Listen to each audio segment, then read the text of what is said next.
real close session for you. Okay. Yeah. That, Cindy's doing the rest of I it. don't quite understand. and then I do the roll. I'll do the roll close session. She gave me the Okay, so you're just gonna replace Cindy. Okay, closed session. Yep. thank you for letting me know.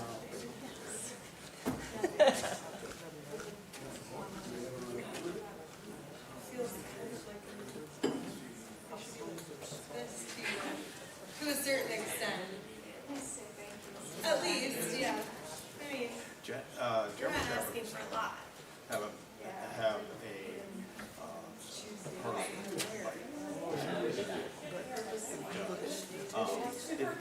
we have bad owners. That's what we have. I know people that have pit bulls that have or Stafford terriers or whatever you want to call them and stuff like that, and they train. And throughout history, you know, let's go from the 1950s. Cocker Spaniels were a big deal, and then something else was a big deal. And I think in the 60s, the German Shepherds were a big deal. I grew up with German Shepherds, you know, and now, right now, Stafford Terriers or whatever are the big deal.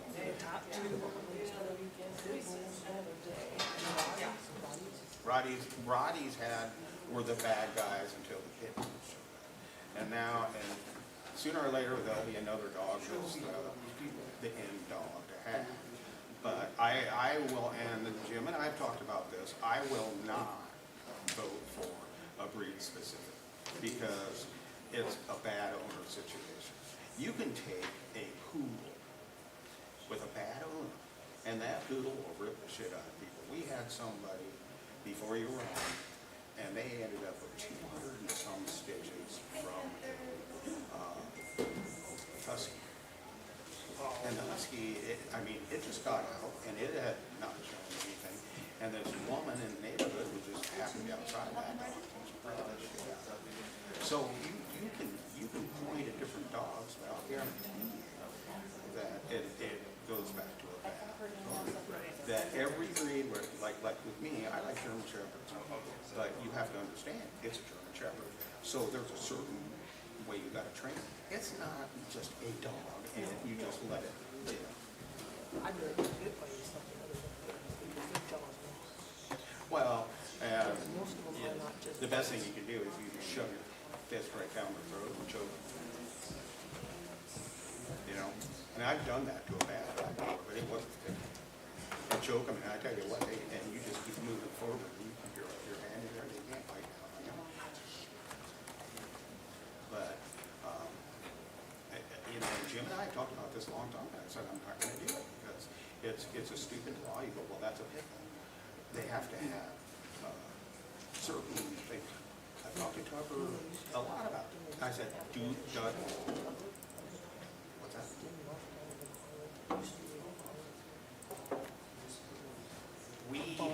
If it's been found, you know, if it's made one trip out to the pound, yeah, you know, you got to have.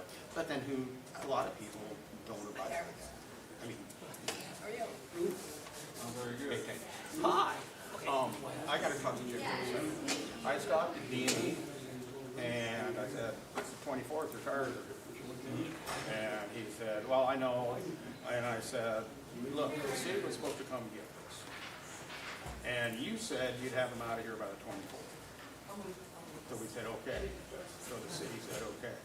And he said, yeah. And I said, the 24th. He said, well, I called. He's never come again. And he said, they can't come in until tomorrow. Close. But you know what, it's really not fair to, Jim, Larry done clean all his. I know. But he asked me, am I being targeted? I said, no, they're not being targeted. And I said, we've got a lot of people that need this stuff. And So he if you said, don't, well, please you will. and Thank we you. should wait until my guy shows up to the tires. And I said, we'll just see who comes to get your tires first. I'm not gonna tell the city, don't do it. I don't care. But I care about you. Yeah, I didn't even, You know what, as an oil filter, as an oil can, you just dump the damn oil there. And you know what, this is, known about that building, maybe that cops about scrape up the corner. And you get the corner. We own 2 feet, 2.5 feet on that side of those. And it's still running over on his land. They made. He bought the whole mile. I mean, Dave Carmody, you can call Dave Carmody and ask him. And then My said, oh, I understand blisters. And honestly, I told him, I texted you, I didn't know. But he had There's a mess down there. he had mowed, he had, mowed the, dirt piles that he's got going there, and took care of the weeds that were between all the things like that. So he's getting there, but I didn't know that stuff. All these trees, just all trees that were growing up throughout the time. He didn't. Yeah, there's thistles in there, wood here. He doesn't have any thistles on the dirt pile. But he does. You could just stop down there after the meeting. Cindy, can you have a wood pile on commercial property like this? I would take it. I don't think you can. But that's the one that, he's right next door to The me. city came away, and they sued the city, and they lost. He doesn't know no renewal and stuff like that. I thought you both come down there, but they like to have. I can see there, I've been by there, I didn't know. You need to go up by the building, walk alongside. I'm really upset because I can show you emails from Kate that she told me, and she talked to the mayor and stuff, and it would be taken care of. This was back in 2020.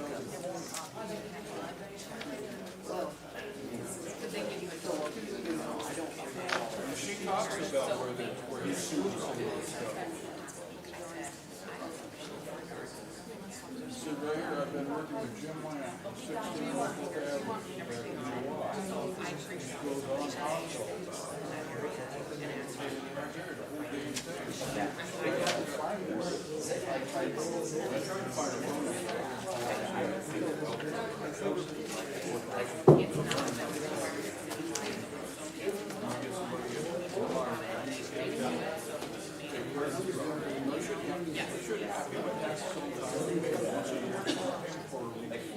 Behind on his taxes.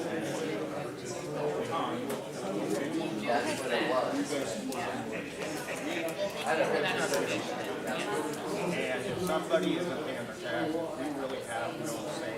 We don't treat anybody differently if they're fully paying their taxes. You can't use that as a, well, you're not paying your taxes, so we're gonna go do something. And then move that truck, I see, got it off my land. But we'll see if the city gets there and takes them tires first, because I said, I said, because we charge, and we're not cheap. I don't want that, I don't want all them wild trees and shit growing up there.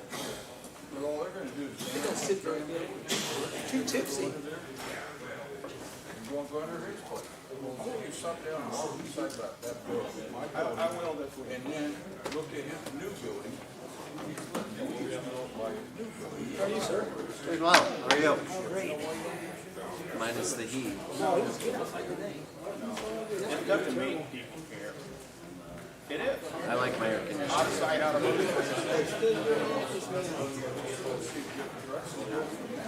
Yeah, this weather's miserable. I thought the exact same thing. Fair. Yeah. This is much better for you, because I know your eyes. What's getting done? Yeah, we're getting old. And then those kids. Well, we got the car. You should be ready for This is, that's the only thing we're using. Well, you can have a perfect impression. I know you need to figure out. I'm gonna take this one.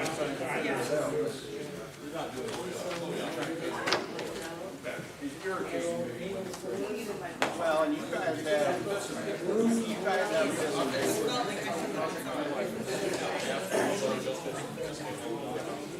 And I'm not getting into it. If he's doing something, maybe I'll just turn it over. y'all just turn it over to the blocks. I measured them, they're like 6 feet, not even 6 feet, but 5 feet. I told them to take care of it. Hi, how you doing?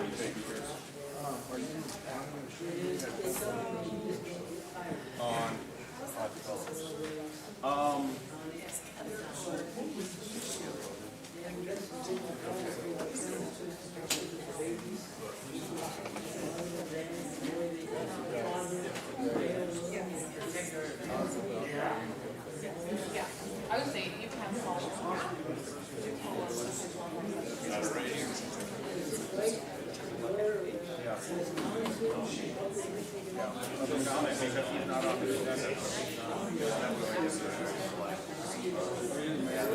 I'm the mayor. Yeah. I'm not gonna come down. We've got a closed session over there, 4 o'clock tomorrow. That's good. That's fine. I'll say no, but I'll bring this way.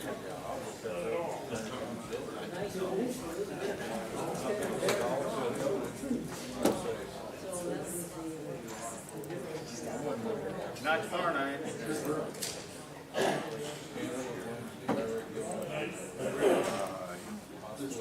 I just have one pulled up right now, so I'm gonna save this one and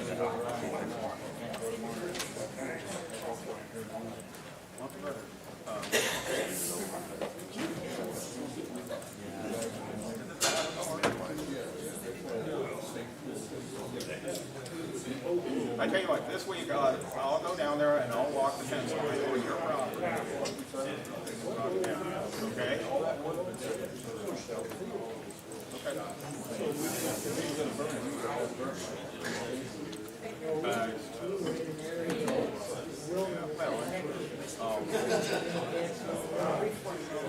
What I'll do is I'll take pictures of it and I'll throw it all. yeah, it's a, Can you drag and drop it? Or open 2 folders? If you just open another folder. I just wonder if you save it as a PDF, if it'll change the format. oh yeah, okay. Mine's already. Okay. Yeah, if you go, Oh, I still haven't put it in. It's just that. What did you say? Like, If you drop it? open a separate one, like, and then, or you just move it to like the desktop or something. Oh yeah. If you click desktop and click desktop in there. Or you can just, there you go. And then just drag and drop it onto the desktop. There we go. That should work. Yeah. No, it's just, Oh, you might have to exit out of that one. yeah, because it's probably gonna close. So. Oh, it's open twice. Yeah, I'll just make sure everything. There we go. Yeah, I'll go ahead and just. I don't like PowerPoints because you never know how. Yeah. When you fight with the 20 issues.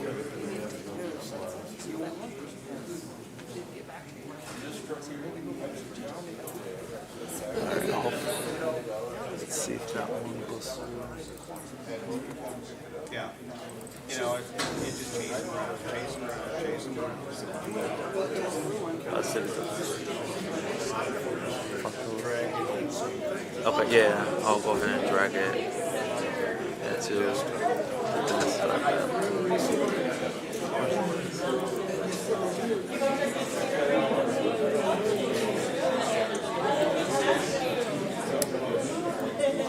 Okay. And So I just got to go to the desktop and pull it up. I can pull it up right now, and that 'Cause I'll way. be in the first 3 minutes. Okay, and then I'll do you. Okay, yeah, all right, and then you just scroll down, yep. And I'll go ahead and leave both presentations up. So I don't know if. Hey, Amber, are you gonna do the presentation during the 3 minutes, or are you gonna do it after? Okay. All right, so I'll just leave yours up, and then you just go ahead and click on that red box, and it should be good. Which should be good.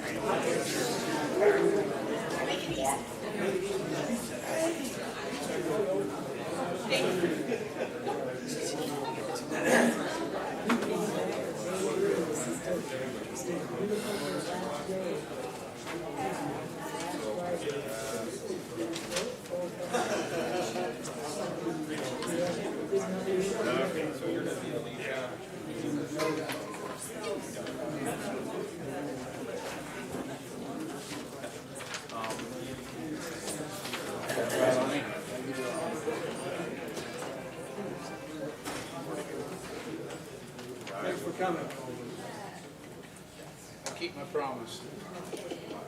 I brought 2 army ones with me. That's all right. This is Lyle.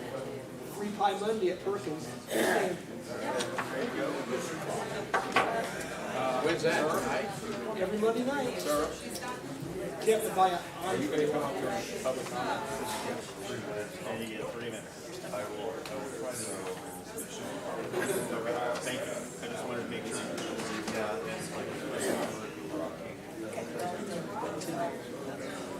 It has to be on the agenda. Okay? Well, but we don't. Well, if it's on the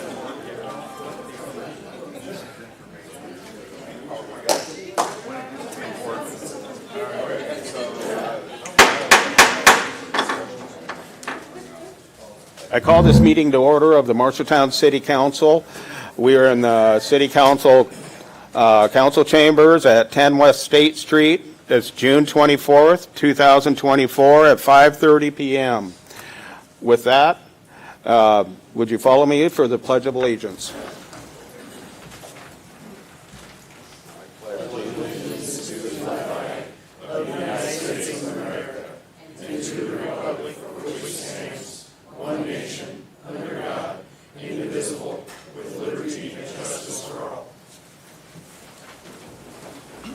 Thank you.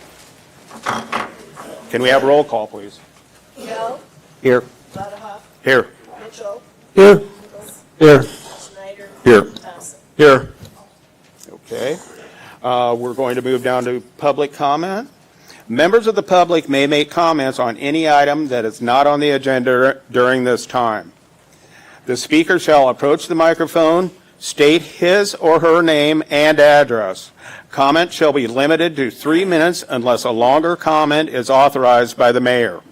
The speaker shall direct comments to the mayor and the council as a whole. The mayor and council shall not engage in discussion or debate on items raised by members of the public, and no action may be taken on items raised in public comments in order to comply with open meetings laws. With that, we're open for public comment.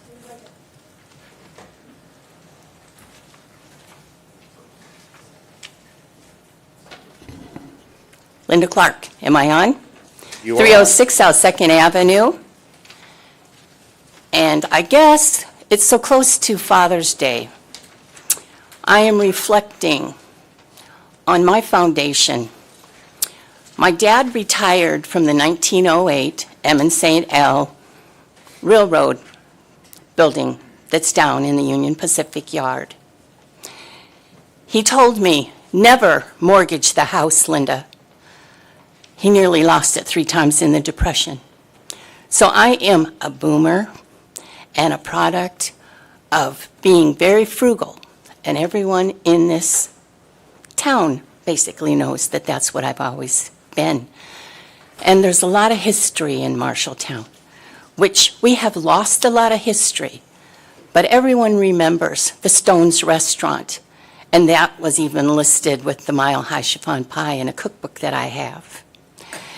And all of the things that have been going on have been going so fast through Marshalltown.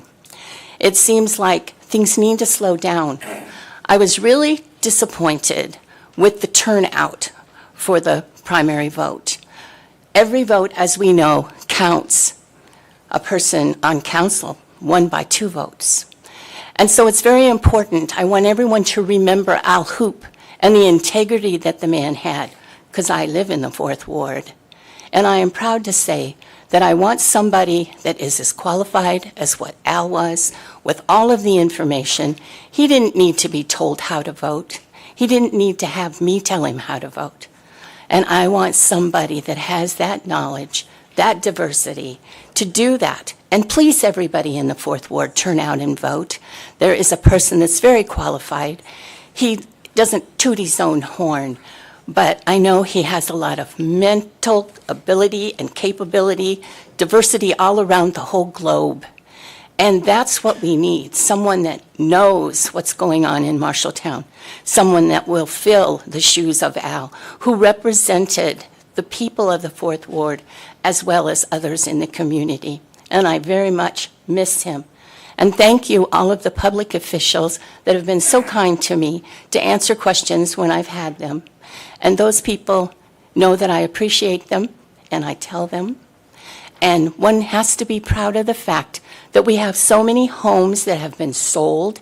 All you have to do is just drive down and see the listings there. We don't even need the paper. I don't know how many minutes I have, but that's about all I wanted to say. And I think we need to slow down and not put so many things through on these resolutions that people don't even have a chance to speak about. Running out of time. Thank you. Thank you. Anyone else?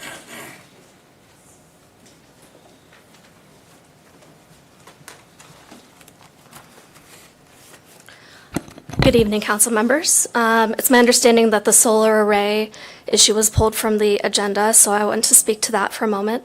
I want to begin by thanking the council for postponing that final vote on the ban against ground solar arrays to allow the public further discussion time. As this process continues, I would respectfully urge the council to ensure any proposed rules support three things: environmental, social, and fiscal sustainability for our community. Balanced policies that weigh all of these issues can permit resilient economic development through renewable industries, uphold equitable access to clean energy, and demonstrate good stewardship of our local resources, including something that we take very much for granted, daylight. Specifically, we should establish a balanced set of solar standards that respects homeowners' rights, while also their right to invest in technology, address any legitimate concerns of neighbors, but open communication through a fact-based review process. If we work together respectfully through these public discussions, I'm confident we can develop regulations that cement Marshalltown's role in Iowa's transition to a sustainable clean energy future. These policies will shape, through productive civic participation, our shared commitment to responsibility, environmental responsibility, economic opportunity, and quality of life for generations to come. So thank you again for prioritizing community engagement as this discussion moves forward. Thank you, Excuse Aaron. me, would what's you your name give and your address? name and address? Oh, I'm please? so sorry. Aaron Carpenter, 802 North 4th Street. Thank you. Sorry. Anyone else?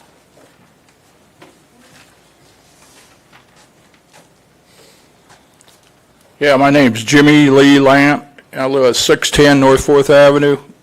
I came up here January 1st, first meeting. Here it's been 6 months. Supposedly you guys been working on my project. Some stuff's been being done, but it's not there where I want it. And I'll tell you another thing is that the process takes way too long. Something needs to be done about it. And I just want to get this on the record because all you guys up here are responsible for what's going on in this town, regardless if it's your ward or whose ward it is. I would think that you'd stick up for the citizen and go to work for him. And also, if you guys don't want to do it, how you're driving me to go up and beyond the call of duty to somebody higher than this town and this city. Because I'm sick of it. I mean, I shouldn't have to live around this stuff like this. I've been putting up with it, and I got the emails, and I could show each and every one of you that Sue Cahill sent the mayor, which is the state mayor yet today, and I got the emails back from the mayor that she got, said that, hey, this thing would be taken care of, and it's still here. I'm sick of it. I pay my taxes. I'm sick of it. I just want to put it on record. Thank you. Thank you, Jimmy. Anyone else?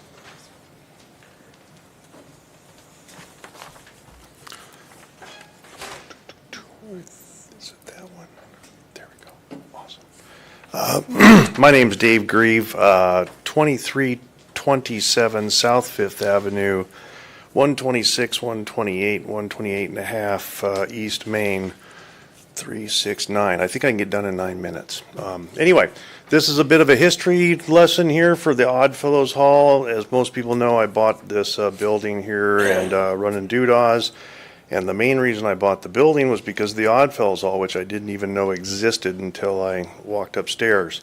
Anyway, go through a little bit of history of the building. In 1896, in the Marshalltown Directory, just 6 years after the building was built, there was a population of about 12,000. 5 banks were listed, 3 organizations for post-Civil War relief, the Grand Army of the Republic, Women's Relief Corps, Sons of Veterans. There were literary and social clubs, 9, featuring reading to music. The secret societies, remember the King of England banned philanthropy clubs and drove them underground in the mid-16th century. 34 separate lodges with 23 organizations, and there were 17 churches in town, just to let you know the stats. So the building was built by the Independent Order of the Oddfellows to serve the public, and at that time there was about 1,800 members serving the community in the Oddfellows, and it's a diverse group. They came from all walks of life, from the craftsmen to the ex-Civil War vet, business owners, all social classes, very rugged people. And their skills in the building trades, the brickwork on that building is pretty interesting, and the trusses up in the ceiling, I can tell you why it lasted to a derecho and a tornado.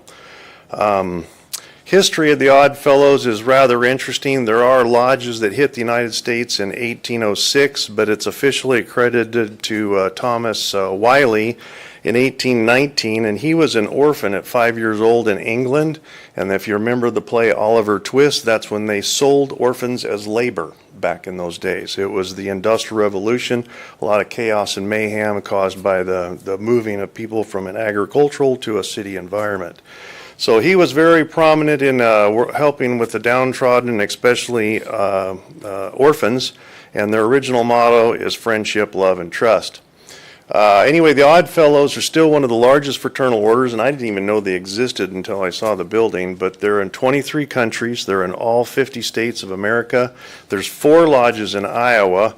One of them is in Marshalltown, Gothy Lodge, with 5 remaining members. The oldest one is 75, and I've spoken to Don Edwards, one of the guys that had to sell the building in '88. I didn't know this, but they had a convention just last year, and 700 people from around the country came into the convention in Des Moines, Iowa. And Iowa State, the capital itself, was built on the 10 acres donated by an Oddfellow. He's buried on site and has a plaque on there. I didn't even learn that when I went to school here. Marshalltown Lodge is actually one of the largest and grandest lodges in the Midwest. It's a 3-story with a fantastic upper floor. And just to let you know, in 1930, the Grand Lodge had a session in Des Moines with 5,000 in attendance. In 1931, the Colored Order of Eastern Star, a female group under the Masons, held a session in Marshalltown with 100 people at the Gothy Lodge, the Gothy Oddfellow Lodge that was on State Street, wiped out by the tornado. And in 1935, the Grand Lodge held a thing in Marshalltown with 3,500 Oddfellows in attendance. That's some pretty good convention and visitors bureau stuff. You're running out of time. All right, well, I can either quit and have someone else donate time, or I can keep just going. wrap it up quick. You just don't want to know the history of the country? I'm going to, go over just a little bit. But All right, I'm close. All right. Anyway, the Oddfellows, who are they? This is off of their website, theoddfellows.org. They're an independent order of Oddfellows, one of the oldest and largest fraternities in the world. We are non-political, non-sectarian. Membership is open to all, regardless of race, sex, religion, political affiliation, and social status, all bound by the desire to improve ourselves and the calling to live and promote principles of friendship, love, and truth, which transcends all labels. We need a little bit more in that in this country, if you ask me. We believe that developing close friendships among each other and by working together in our communities, we can make a difference in the world and among ourselves. Discussing political, sectarian, and other debate is forbidden in the lodge, so it breaks down the social walls and labels used to view others, open hearts, and see people as brothers and sisters. All right, getting close to the end. Who are famous Oddfellows? How about Eleanor and Franklin Roosevelt? They were Oddfellows and Rebekahs. Red Skelton, Charles Lindbergh, aviation Mike kind of guy. General Grant, Winston Churchill, Wyatt Earp. How about the first female African-American physician was a Rebekah? Lucy Hobbs Taylor, the first female dentist, was a Rebecca. Pretty famous people out there. I didn't even know the Oddfellows existed. How about that? Anyway, so in 1896, this is the Marshalltown City Directory. There were 3 Rebecca lodges, 3 Oddfellow lodges, and this patriarch's militant, you had to be in the military, fire, police, and that, and they teach honor and service. All right, leave you with one final poem, which I think is neat. This is actually still up on the 3rd floor. It's probably been up there since 1988. They say the world is round, and yet I often think it's square. So many little hurts we get from corners here and there.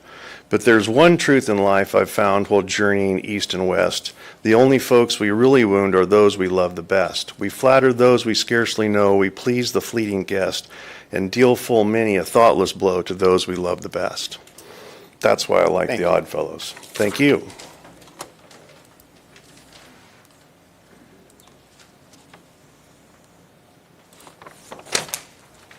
Anyone else?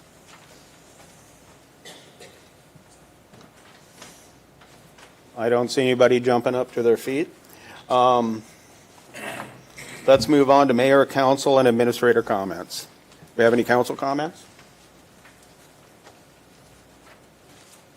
The only thing that I'd like to announce is that ordinance 1505, as Aaron said, 15085 that deals with ground solar arrays.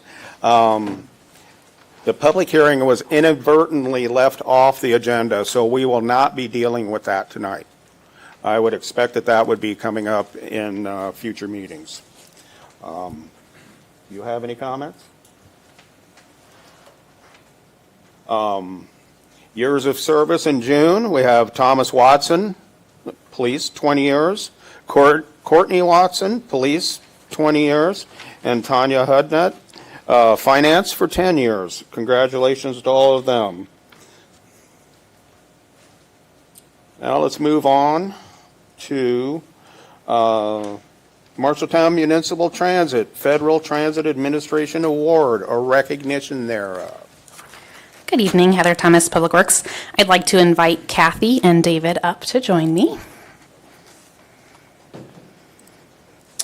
So it's my honor this evening to present to Marshalltown an award that Kevin Pegors, 2 awards that Kevin Pegors recently accepted at the Iowa Public Transit Administration, their annual meeting here in town.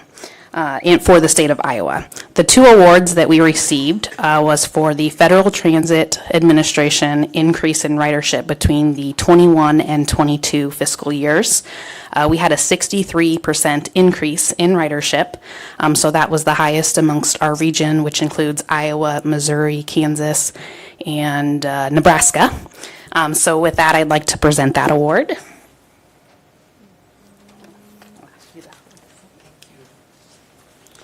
And then one that means a little bit more because it's close to home is we were named the DOT Small Urban System Transit of the Year Award. So that one is all of our other comparables in the community. We were received the highest award for the city of Marshalltown. So again, thank you to everybody part of Marshalltown Municipal Transit. We're really blessed to have our crew led by Kevin, and I really appreciate all their efforts.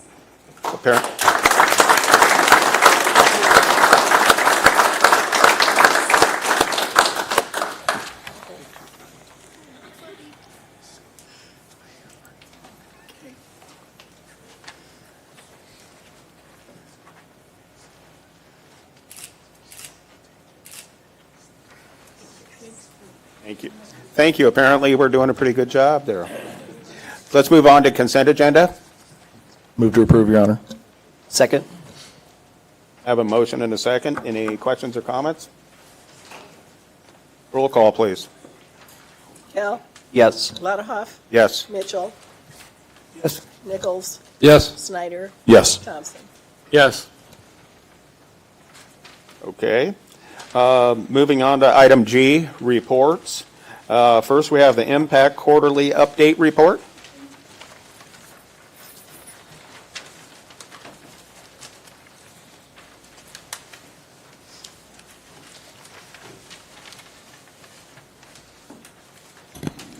I'm not a great public speaker, so bear with me here. My name's Susie. I'm one of the two advocates for MPACT. We want to thank you for allowing us to come here and present to you guys. This year's stats are through the month of May, and MPACT has reported to 115 calls for service where 292 people were served. 116 of those contacts, they were under 18 years old. 30% of our calls were homeless, 14% were mental health, and 17% were juveniles. Officers were able to return to the field 96% of those calls, and our clients accepted recommendations 92% of those calls.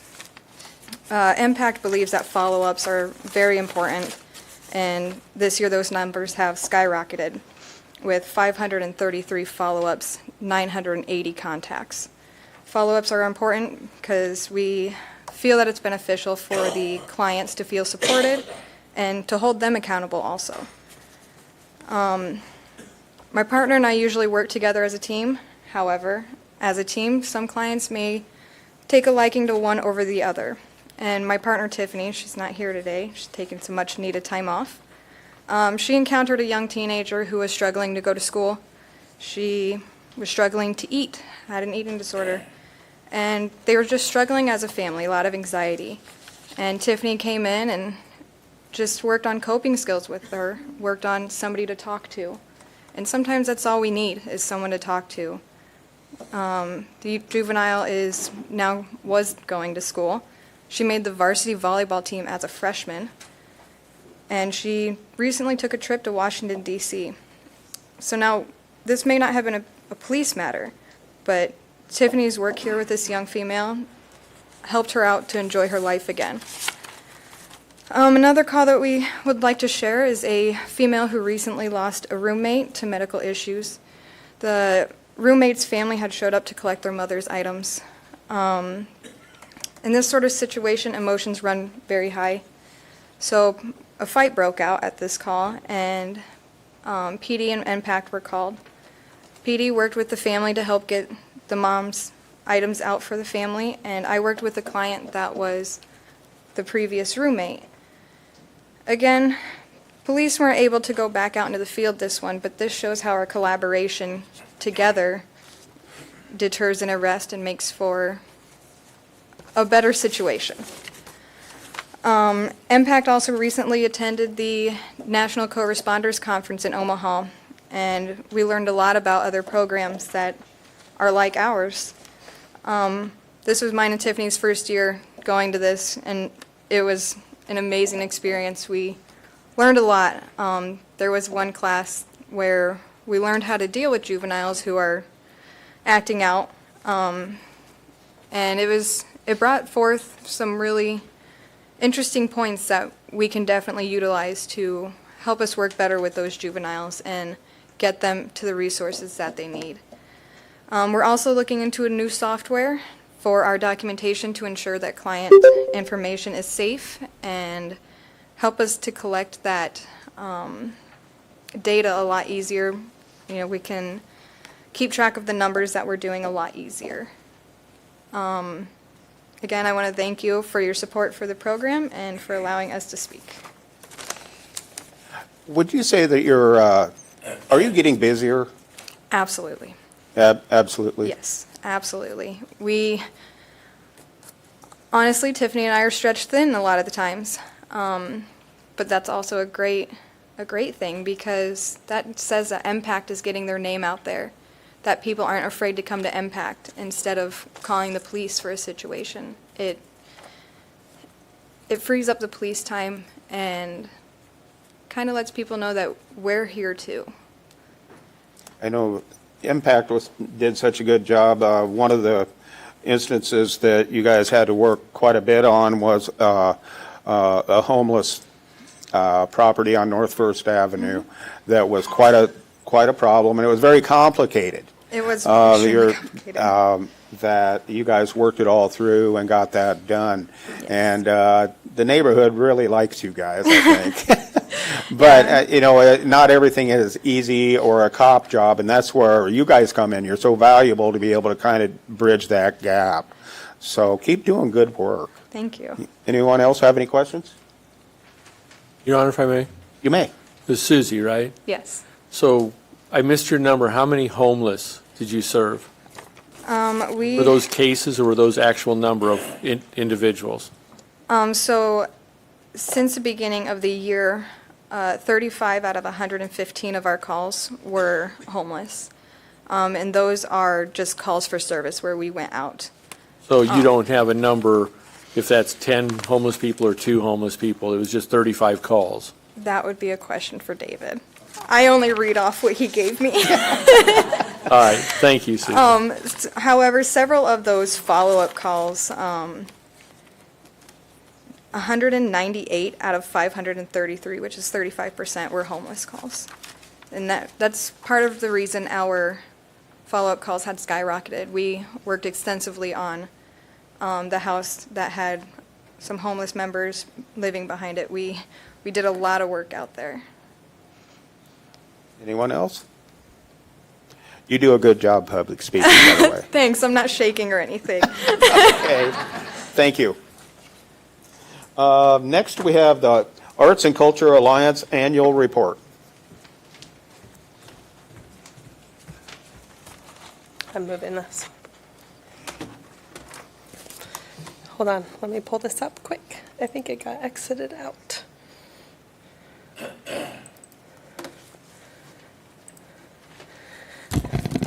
Okay. Amber Danielson, Executive Director of the Arts and Culture Alliance. The agenda says it's an annual report, but quite honestly, we're giving an update on the last 6 months since our agreement started with the city. I wanted to just first start off just kind of grounding and bringing it back to why we do what we do and how we do what we do. So our mission is to lead the development of a creative community through arts and culture, and our vision is that creativity is at the heart of a thriving and vibrant Marshalltown. And we do that through connecting, advocating, and celebrating. Well, of course, you know me. In addition to myself, this year we brought back Phoebe Hermanson for a second year as our summer creative coordinator, aka summer intern. She's a creative machine, and she's helping us do all kinds of things, including painting the sidewalk murals to keep them up to date. And she's the brains behind so much of our social media and marketing materials. Furthermore, in March, we were thrilled to welcome Bo Kenyon to our team as the Senior Advisor of Partnerships and Planning.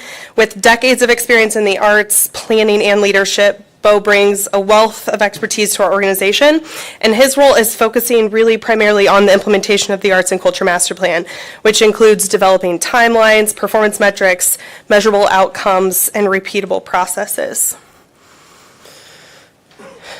So what I really wanted to focus on tonight is public-private partnerships. In today's world where social and economic challenges are more complex than ever, public-private partnerships play a vital role in driving positive change and fostering sustainable development. By combining the resources and expertise and the networks of both sectors, we are seeing an increase in innovation, impact, engagement, and resources. Our greatest success in implementing the Arts Culture Master Plan comes from placing creativity at the core of public-private partnerships. And in the next few slides, I'm going to showcase this successful model in action over the last 6 months.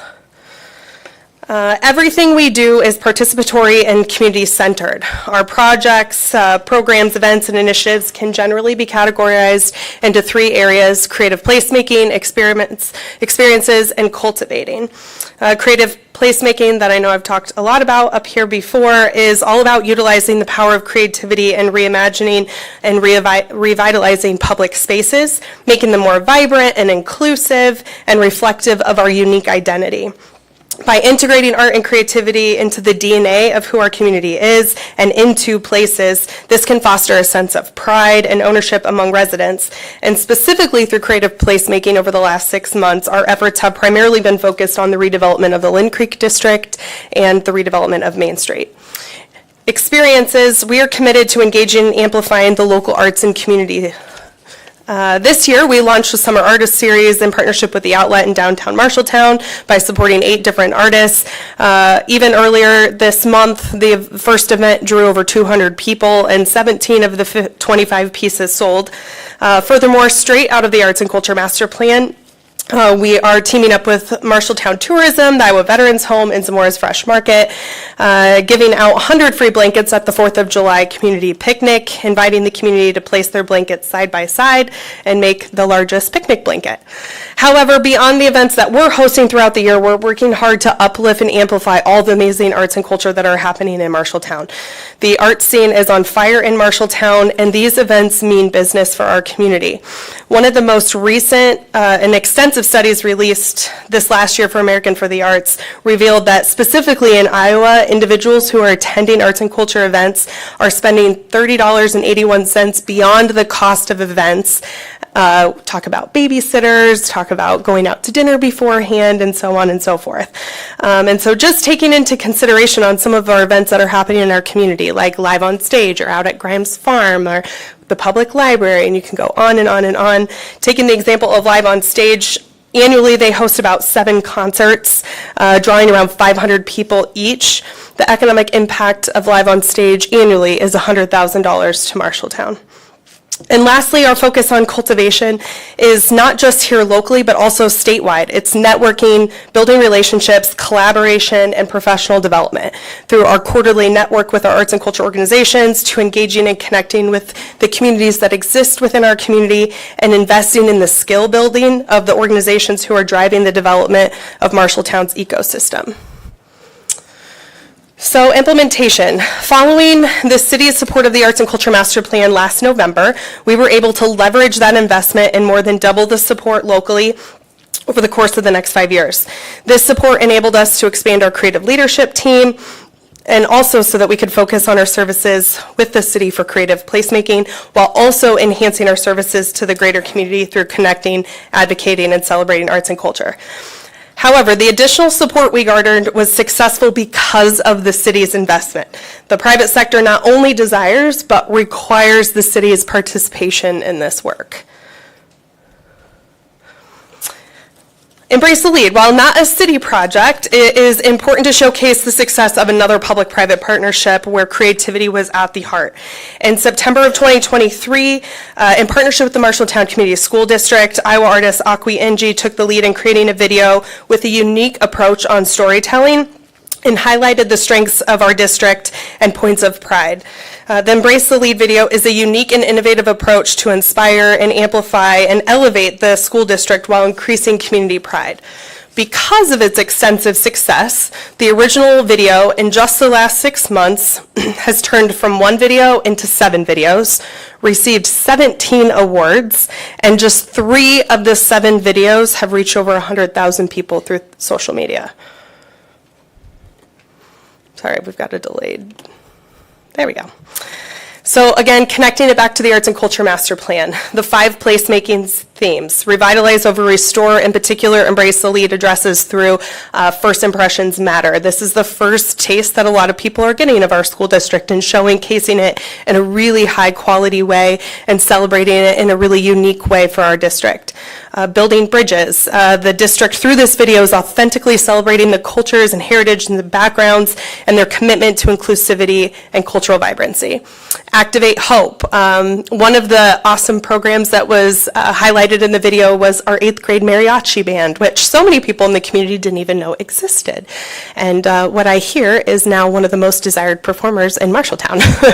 And then Elevate Youth. That is a picture of the very beginning of the planning session around this project. Elevate Youth talks about putting kids at the table, letting our students have a voice and listening to their input. And so that is exactly what happened through this project, is giving them a voice at the table and helping them lead and guide the development of this project. And then Heritage of Innovation is a little obvious, but throughout the entire video is showcasing all of the innovation in the school district, which is a direct reflection of the innovation that's happening in our business community in Marshalltown. And you're all familiar with the Lynn Creek District. You heard updates from John Hall with the Chamber and I and myself at the last council meeting. These projects showcase successful private-public partnerships with the city, Chamber, Alliance, and many others.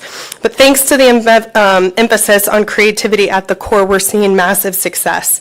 When we examine the return on investment of just the city's contribution to the implementation of the Arts and Culture Master Plan this year, we've seen that investment multiply 37 times in just 4 months. Last week at the Iowa Arts Summit, several local leaders heard IEDA Director Debbie Durham highlight this award-winning water plaza to over 250 community leaders across Iowa. This is multiple times that we've heard her continue to put Marshalltown on the map. This creative placemaking project are delivering significant returns for Marshalltown and are placing our community, again, on the map. The private sector recognizes the value of these projects, that they attract, retain, and engage residents, and as evidenced by their substantial investments in these projects with over $2.3 million total in the last 4 months. There we go. And again, connecting back to those 5 placemaking themes, revitalize over restore. I mean, really, I could go on and on about all of the placemaking themes of how these projects really are intersected with everything in the Arts and Culture Master Plan. But we're talking about energizing unused spaces, creating a hub for cultural vibrancy, expanding the color palette. Build bridges is both metaphorical and literal. We are literally building a bridge over Lynn Creek or rebuilding one. But metaphorically speaking, increasing the connectedness, accessibility, inclusiveness. Activate Hope. We saw it on display at the last council meeting. We are inspiring hope. We are celebrating and seeing pride in our community as a result of these projects.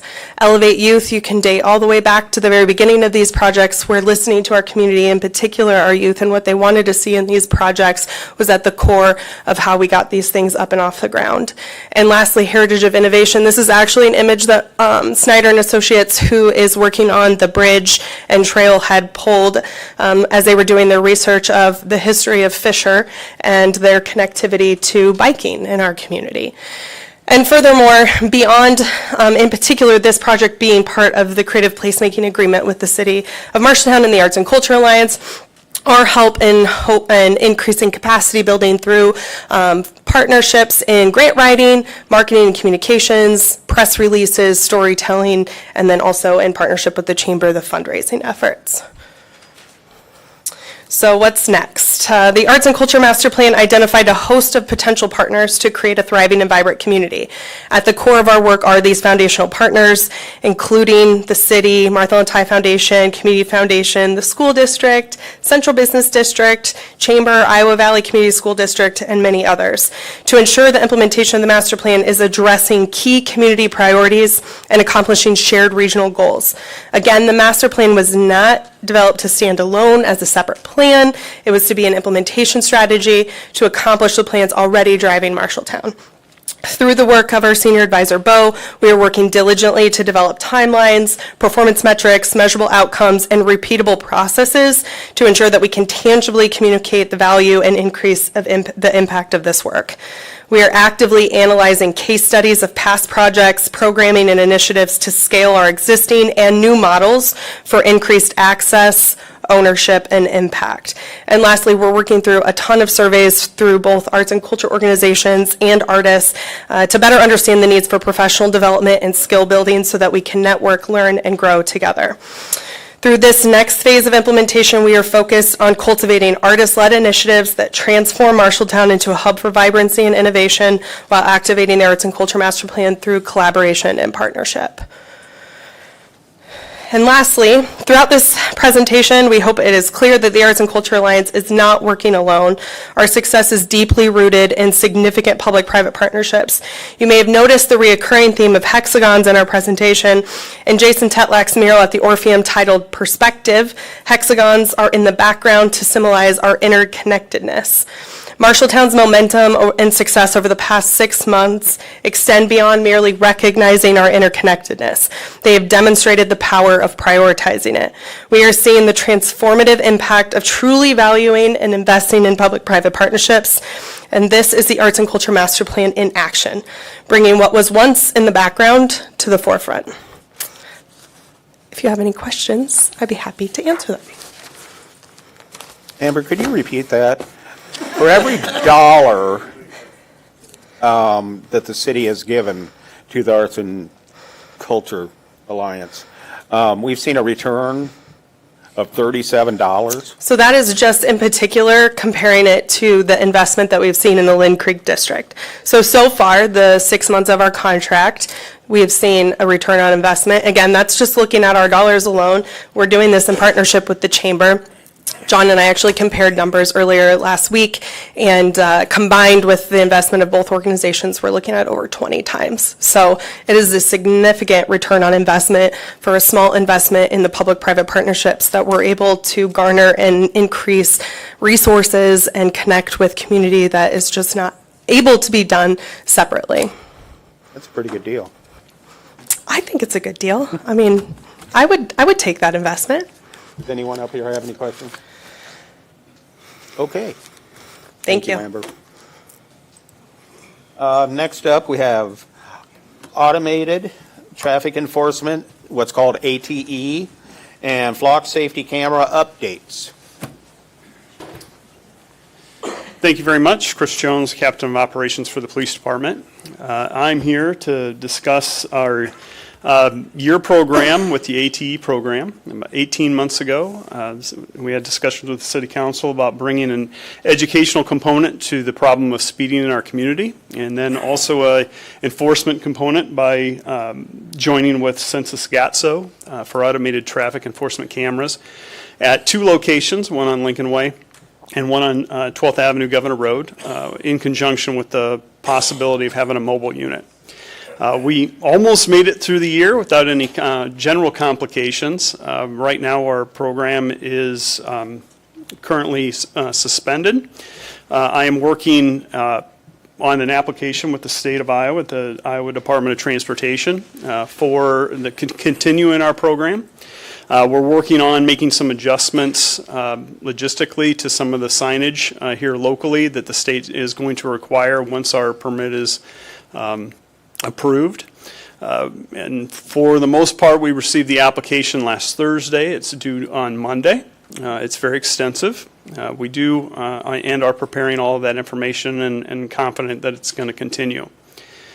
During the last about 10 and a half months that our program has been working, we had issued 7,559 citations. Sent 2,461 warnings to resident drivers that were considered to be driving in excessive speed, which was 11 miles an hour over the posted speed limit, for a total of about 10,020 overall. We were able to generate our mobile unit in the last few months at 3 separate locations. We had put that on May Street for a 2-week span, both east and west traffic. We had moved it to Main Street, east and west also, and then also 12th Street north and south traffic during that time, and generated somewhere around 130, 140 citations at those 3 mobile locations. Overall, when I'm looking at the success of the program, it's difficult because we've only had about a 10 and a half month span to be able to do that. I took a look at the first 2 full months that our program was being activated, which would have been June and July of last year, and compared those to the last 2 months that we've been fully in operation, which was March and April of this year. And during that time, we had a 34% reduction in speeding contacts with the 12th Ave or the Governor Road camera system that was both north and south, and then a 69% decrease in speeding on Lincoln Way.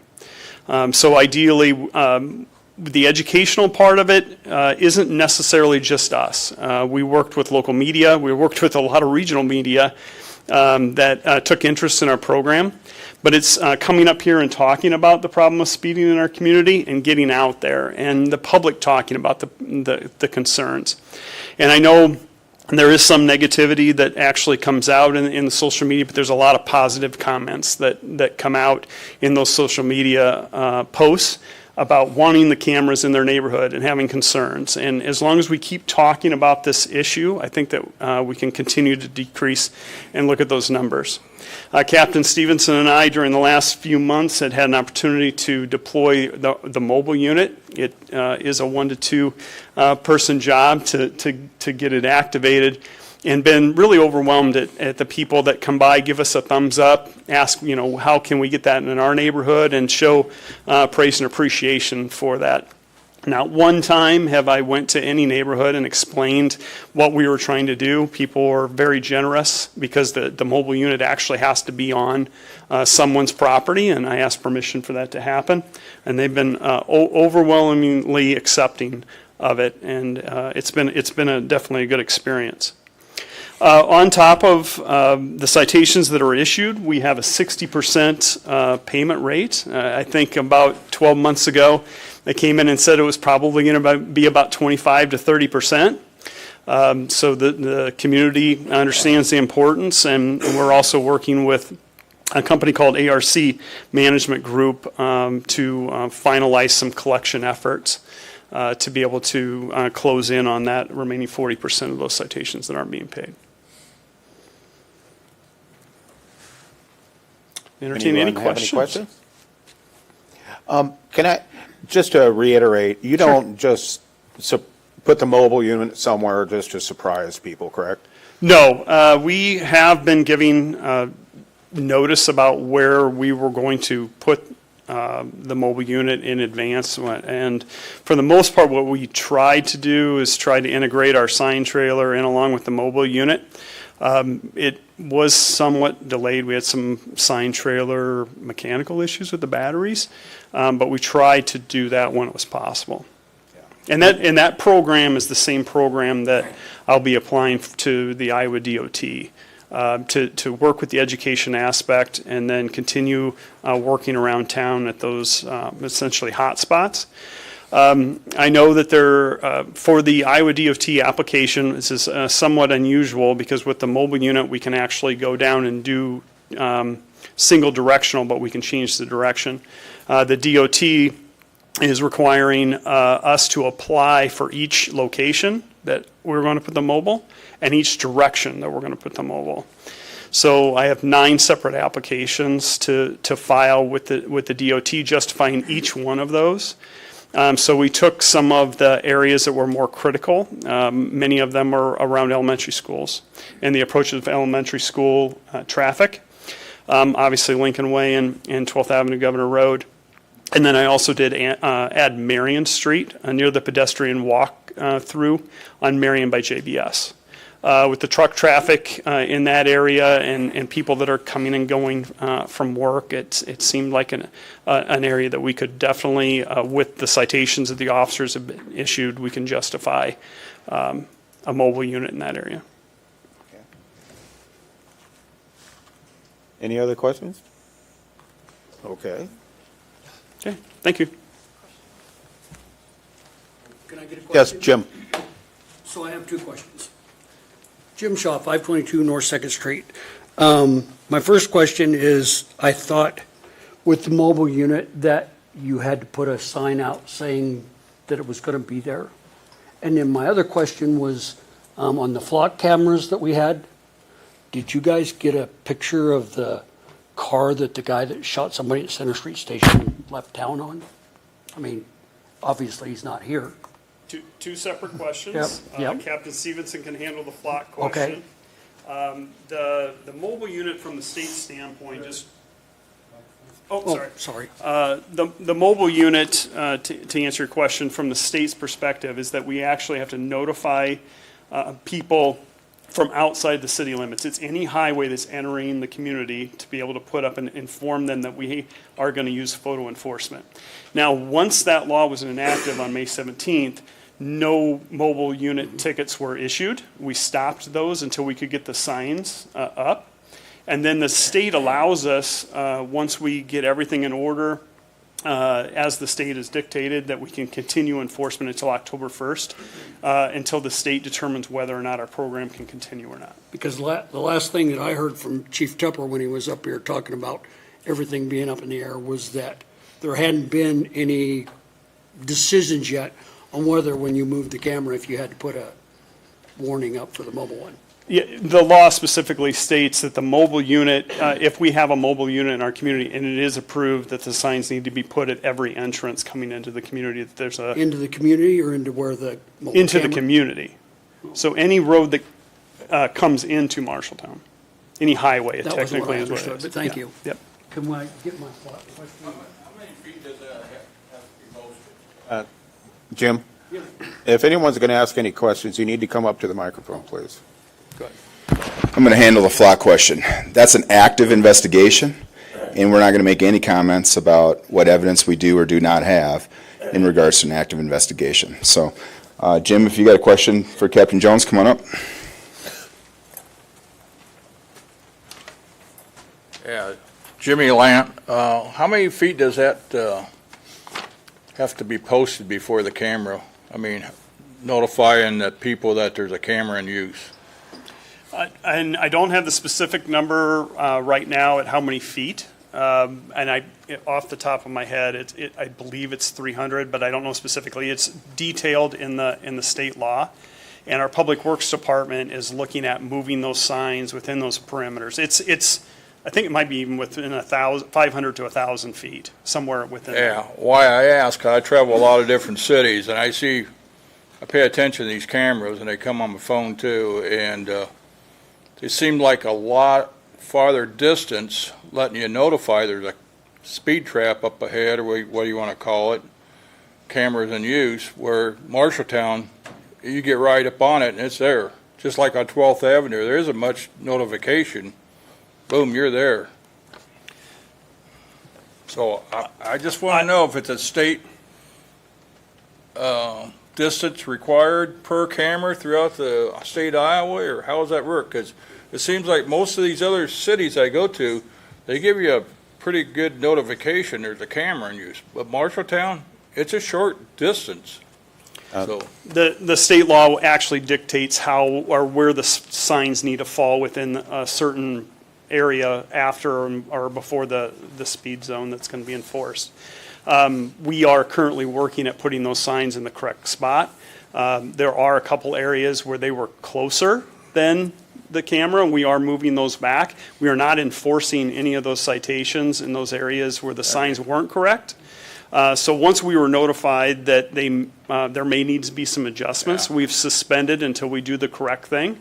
And then we'll look at opening up the program again. I just bring it to your attention because, I mean, I travel a lot of cities and they give you a heck of Heather, a lot more. do you have a question, or can you shed some light on this? Go ahead. Yeah, I can shed some light on Heather Thomas, Public Works.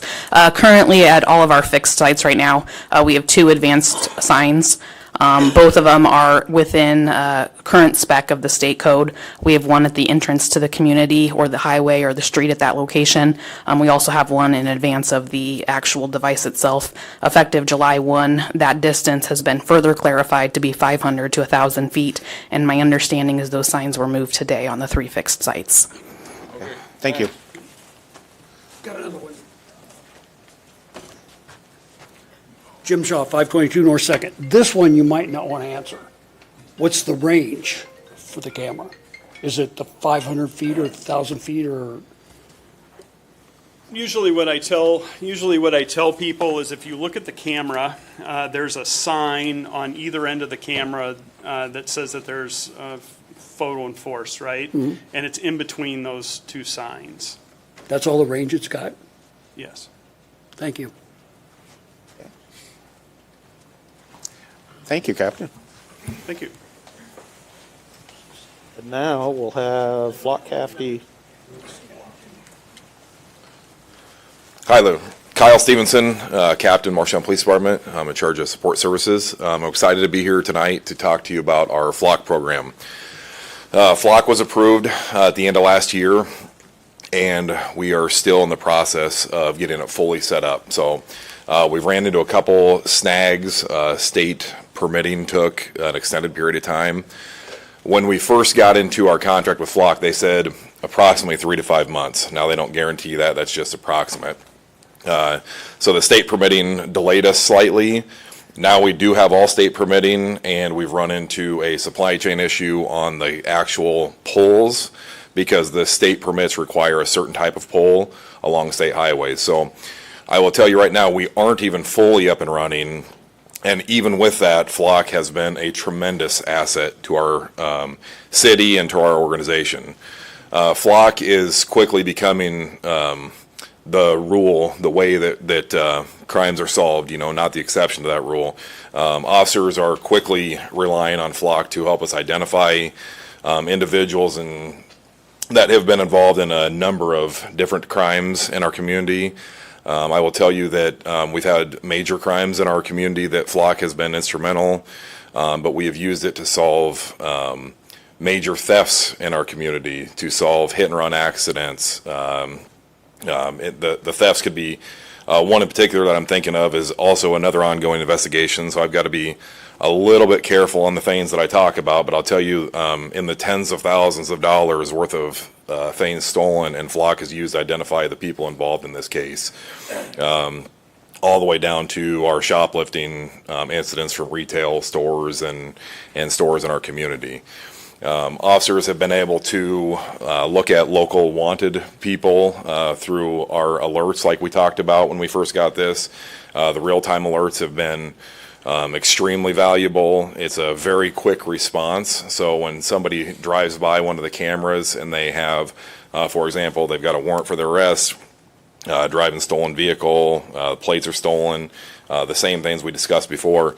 When somebody drives by those, within seconds, we're getting an alert. It's so advanced that it can come to a mobile app. So that's how I personally use it, is on a mobile app. And it can actually trigger right to my smartwatch. So I can be sitting there, somebody drives by a camera, my watch will buzz, I'll look down, it'll show me exactly where somebody that had a warrant might have just drove by. We currently have over 36 arrests that have been made that were attributed solely to Flock alerts and or using Flock as part of an investigation. And that's in just 3 full months of actual use. So we've had these fully operational, and again, when I say fully operational, I mean not fully operational because we're still missing at least 6 cameras. But since it's been up and running, we had all of March, April, and May, and we're going into almost 4 months now. So we have 6 cameras still awaiting installation. I got notice, actually, as we're sitting here today, I received an email that 1 will be going in next week. And then we'll be down to 5, and again, we're just waiting. I'm told we're waiting on poles, but the nice thing is when they're ready for 1 camera, they'll send a tech out and put up 1 camera. The second they're ready, they're staying on top of that, so that's been nice. But again, keep this short and sweet, but Flock has been instrumental in numerous things, and I think once the entire plan comes together and we get this remaining 5 cameras, it's going to be even more of a game changer for us. Thank you. Your Honor, if I may? Yes, you may. And Kyle, would you reassure the public that the Flock cameras are not being used for seatbelt violations? Because I've had some people reach out to me. Yeah, they're not being used for seatbelt violations. There's no citations that come with this. And I'll tell you right now, it's extremely restrictive on what you can do. I don't get to just pull up a camera and say, I want to just see who went through this intersection. I don't get to just decide that I want to see where Gary went today and pull up his vehicle and go, because I have to put a case number in there, and we do audits back on that. So if officers aren't putting that in, they have to attribute it back to either a case number or a call for service that tells us exactly why they're looking that information up.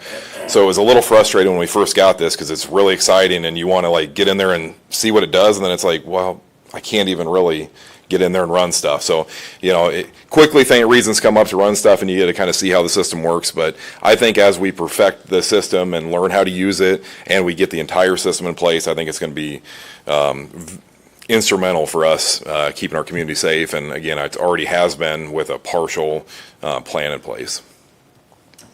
Your Honor? Yes. Of the 36 cases you said that Flock was instrumental in serving, do you have a feel for man hours that saved, or how much quicker the crimes were solved because of it? I don't have a total figure, but I can tell you on many of these, it was almost instantaneous. And the number 36, that was the arrests that were actually made from this. And I'll also tell you that anything that I'm reporting to you could be possibly low. If anything, I'm giving you low numbers. This could be more, because when Flock is used, people will mark in the system that it was used, but maybe they would get a warrant for the person, so they haven't made an arrest yet, so they would go back in and enter that later. So I don't know how many, but I know of many examples just off the top of my head that I can think of where an incident would happen, somebody's immediately on Flock and has a vehicle identified within minutes, whereas otherwise we may have just walked away from some of the cases too. That's the other thing you got to keep in mind too. Thank you. Thanks.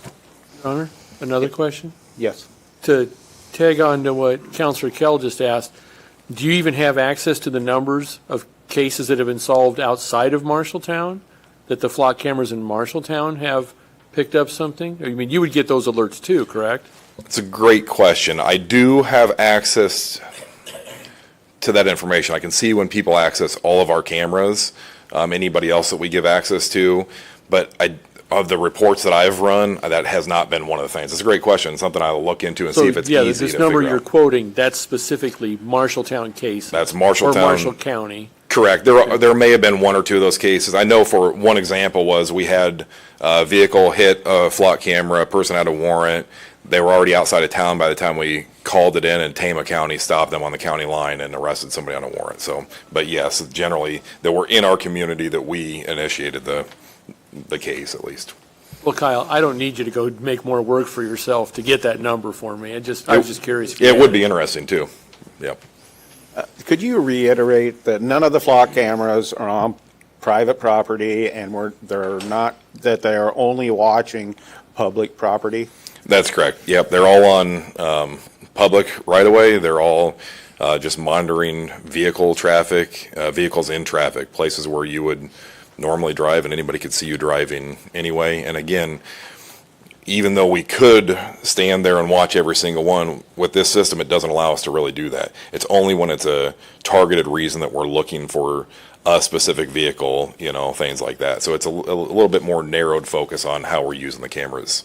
Okay. Yep. Thank you. Thanks. Anything else? Thank you, Captain. Thank you. Moving on to motions. Motion to approve an application for the city license for garbage and refuge and recyclable hauler for LeGrand Sanitation. Move to approve. Second. I have a motion and a second. Good evening, Heather Thomas. This is just kind of an application clarification. The ownership of LeGrand Sanitation is changing owners. The employees, the pickup, and everything else like that is staying the same. So just because the business is being sold, again, same name, no change in pickup drivers, anything like that, just the ownership name. So we ask for your approval. Any questions or comments? Anything from out there? Let's have a roll call. Schneider, Yes. Thompson, Yes. Nichols, Yes. Mitchell, Yes. Lottahoff, Yes. Kell. Yes. Okay. Motion number 2. Motion to approve 5-day liquor license for Midnight Ballroom at the Central Iowa Fairgrounds Arena for the rodeo on 7/27/24 with a premise update for Central Iowa Fairgrounds to the activities building during that event. Move to approve. I have a motion. Second.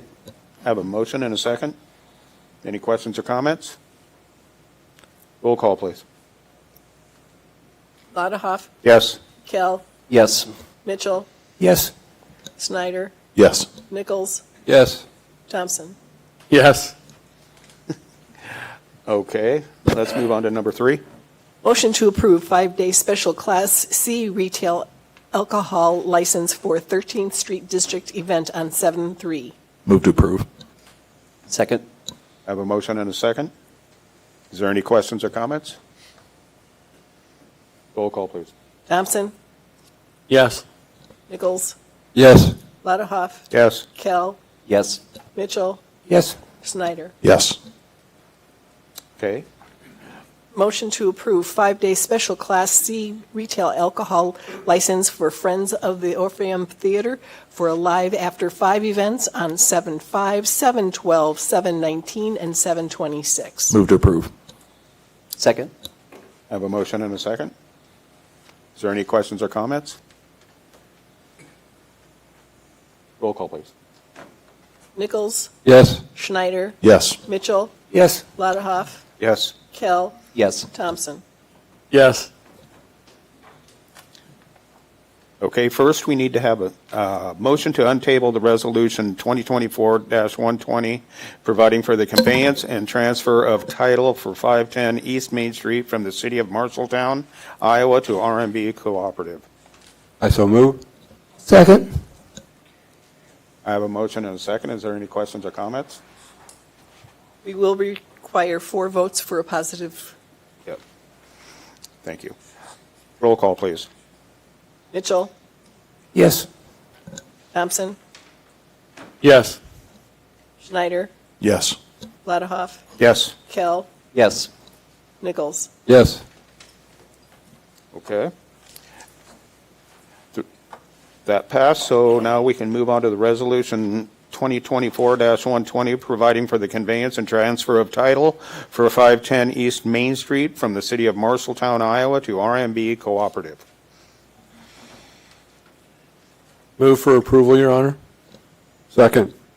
I have a motion and a second. Do we have any questions or comments? I'm sorry, who seconded that?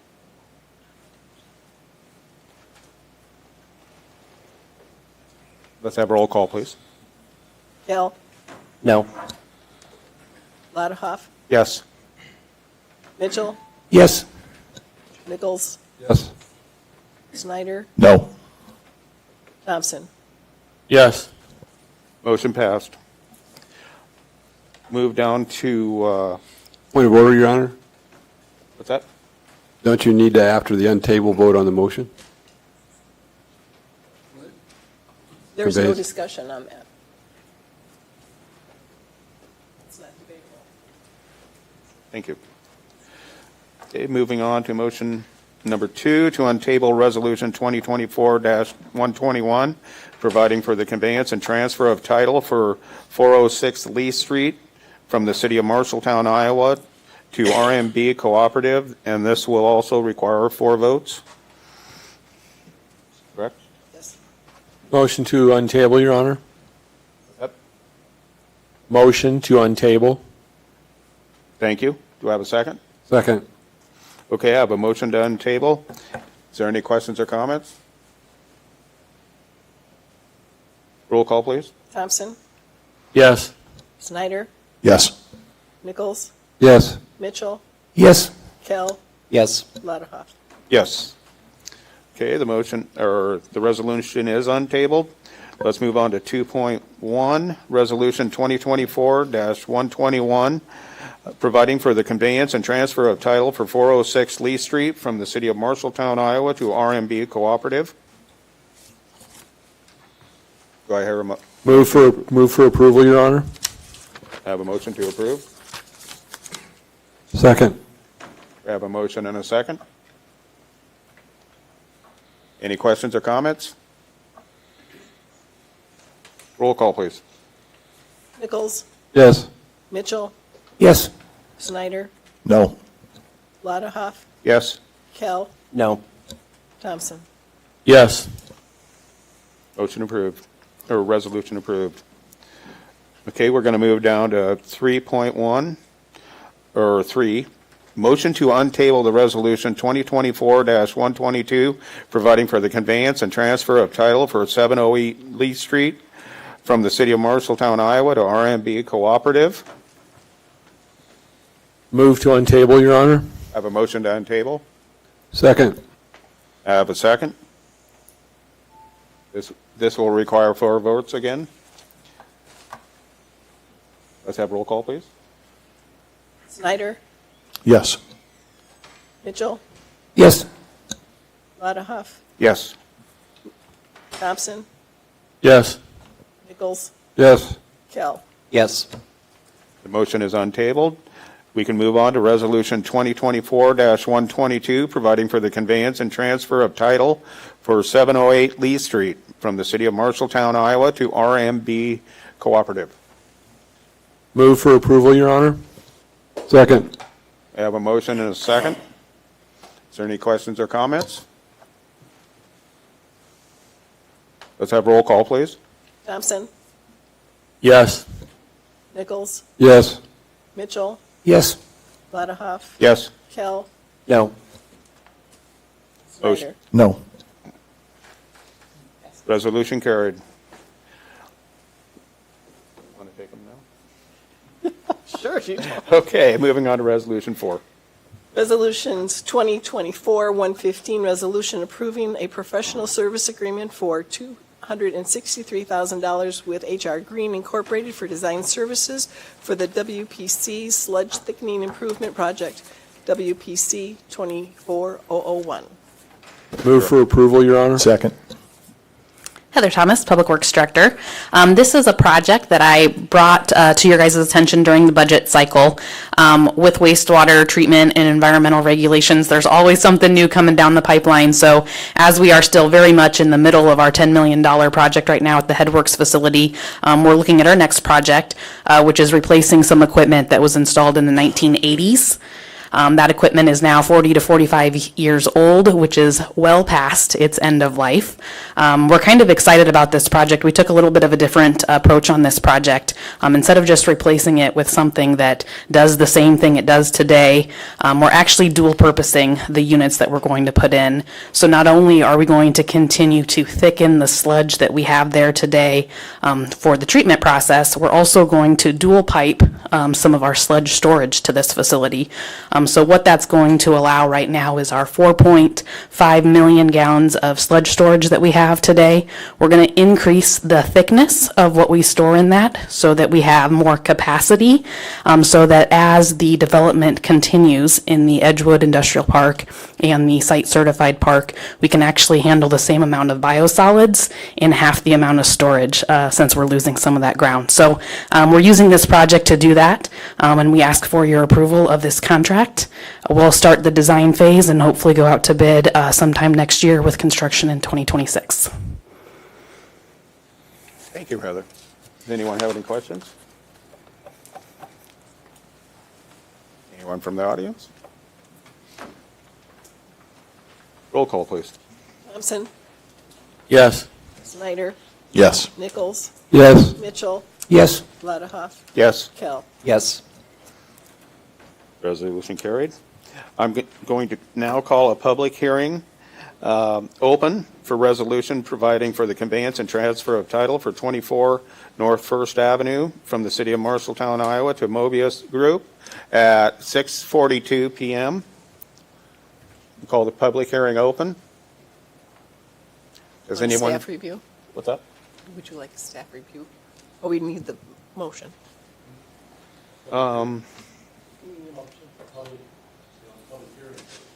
Yeah, we'll do this public hearing first. Does anyone have any questions or comments about this? Hearing none, I call the public hearing closed at 6:42 p.m. and call for the resolution 2024-147, providing for the convenience and transfer of title for 24 North First Avenue for the city of Marshalltown, Iowa to Mobius Group. Move for approval, Your Honor. Second. We have a motion and a second. Do we have any staff review for this? Just a minute. What?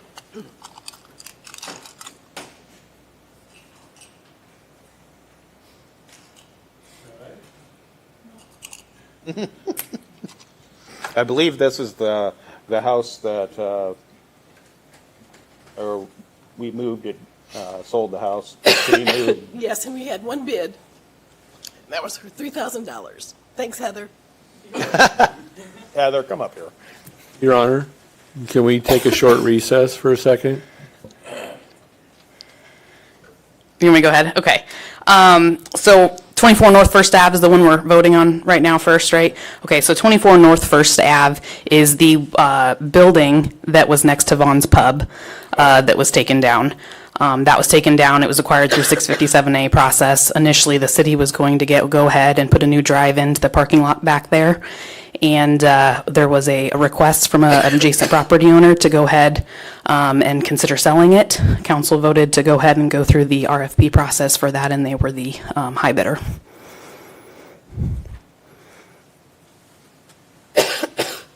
Thank you, Heather. We'll be okay. Does anyone have any questions or comments on this? I'm sorry, I missed the second. Okay, we have a motion and a second. Yeah. Okay. Can we do roll call? I hope so. Kell, Yes. Letterhoff, Yes. Mitchell, Yes. Nichols, Yes. Thompson, Yes. Snyder. Yes. Okay, I'm going to declare the public hearing open for resolution, or for providing for the conveyance and transfer of title for 817 through 819 North Fifth Avenue from the city of Marshalltown, Iowa to Catherine Gooding. I'm going to call the public hearing open at 6:45 PM. Do we have any questions or comments? Now's your hand.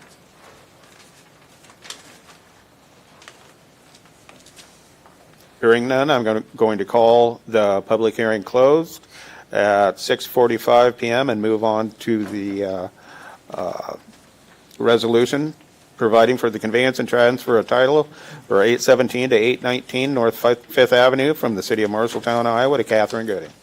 Move for approval, Your Honor. I have a motion. Do I have a second?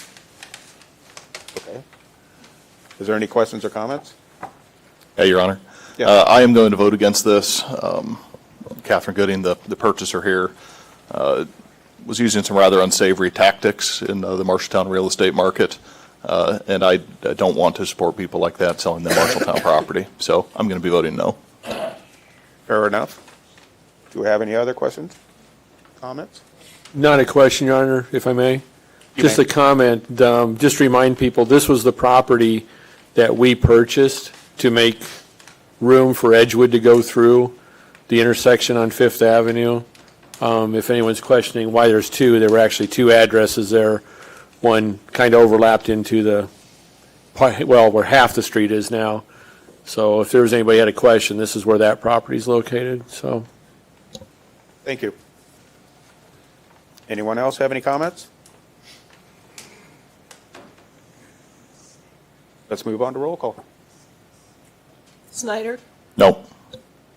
Thompson, Yes. Nichols, No. Mitchell, No. Kell, No. Letterhoff. No.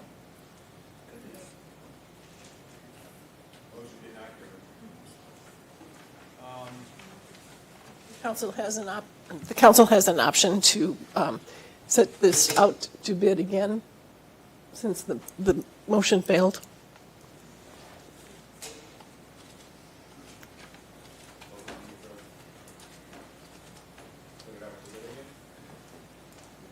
I'd be okay with setting it out for bid again. Point of order, Your Honor, I don't think we can discuss that tonight, can we? It's not on the agenda on how to operate or how to move forward. I think that has to come back as a discussion item first. That's the way you want to do it. I believe you're right. We'll bring that back for discussion item at the next council meeting. Okay. We're moving on to number 7. I'm going to declare the public hearing open for resolution approving lease agreement with Imron at 6:48. Public hearing first, before staff review. Does does anyone have any comments on this one? If not, I'll declare the public hearing closed at 6:48 PM and move on for staff review. Heather Thomas, Public Works. This lease is with I'm On. We do have Randy from I'm On here in the audience if there's any questions. This is a property that just at the last meeting was quit-claimed deeded back to the city of Marshalltown. It had been in the hands of Marshalltown Waterworks. It's a relatively small parcel on Player Street, kind of just west of the Aquatic Center. in that area that I have highlighted on the screen. That parcel is difficult to develop because we have, as a city, utilities that run through that parcel, both aerial, electric, and underground water main, and there's multiple of those serving up through the booster station area. So this was a parcel of land that we were able to accommodate a request for equipment enclosure from IMON. It does fit the site. They've coordinated with us and Marshalltown Waterworks to make sure what they want to put on the lot doesn't interfere with the utilities that we need to keep access to. This would be a lease that they would pay the city $833 per month. The city will have a small amount of property taxes, likely because we are leasing the property for market rate. We'll also have the stormwater utility fee that comes off that, but we'll still be money ahead. So again, I think this is a win-win for both them and us. It is a 5-year lease with 4 renewal periods, and they will be responsible for snow maintenance, mowing, and all of those kind of things. Thank you, Heather. Does anyone else have any questions of Heather? I'd entertain a motion to approve. I'd move to approve. Second. Okay, I have a motion and a second. Any other questions or comments by anyone? Roll call, please. Kell, Yes. Thompson, Yes. Vladahov, Yes. Snyder, Yes. Mitchell, Yes. Nichols. Yes. Okay. As I mentioned earlier, the ordinance 15085 will not be discussed tonight. Moving on to the second ordinance. Have you do that? Are you Yep, back at it? I think so. Okay. Ordinance 15087 to amend the Code of Ordinances, City of Marshalltown, Iowa, Chapter 118, peddlers, solicitors, tenants, and merchants, transients and merchants. Second reading. I would entertain a motion. Move to approve. I'll second, Your Honor. Have a motion and a second. And I believe Heather has, No, I have that. what's that? This is the amendment that would simplify the application and renewal process for transient merchants and the changes that require the operation in the Marshalltown Business District.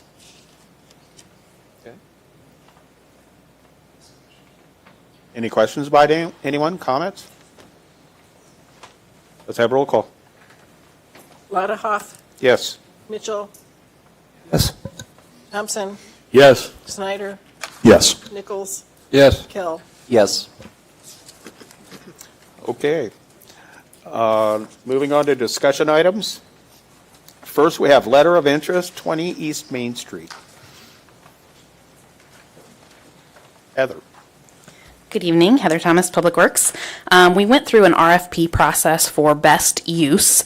We were talking about doing a 2-phase process for 20 East Main, where we accept letters of interest first, and then depending on the letter of interests, we would have a selection committee go through and invite people to submit phase 2 of the RFP. With the first phase, the letters of interest, we received 1 letter of interest. It's from Philip and Elizabeth Curtis, who currently own In Stitches. We've included information in the packets about their plans to expand In Stitches in this area, potentially in the future making some short-term rental opportunities in the upstairs. This is in line with the selection committee's desire for the property, and we're going to recommend to go ahead and proceed with negotiations into some type of a development agreement with these individuals. We did have the property appraised. We have not received that number yet. Because of the Iowa Code section that we're using, that'll factor into the development agreement and how we make that work. All of that will come back to council for consideration in the future. And with that, I'll open it up for questions. Does anyone have any questions? I will make a comment. This is really good news for Marshalltown, for this building to be rehabbed with a local store and Stitches. That's pretty good. Main Street's really coming along. What's the council's wishes here? Bring it back as a resolution? I would suggest we bring it back as a motion. Yeah.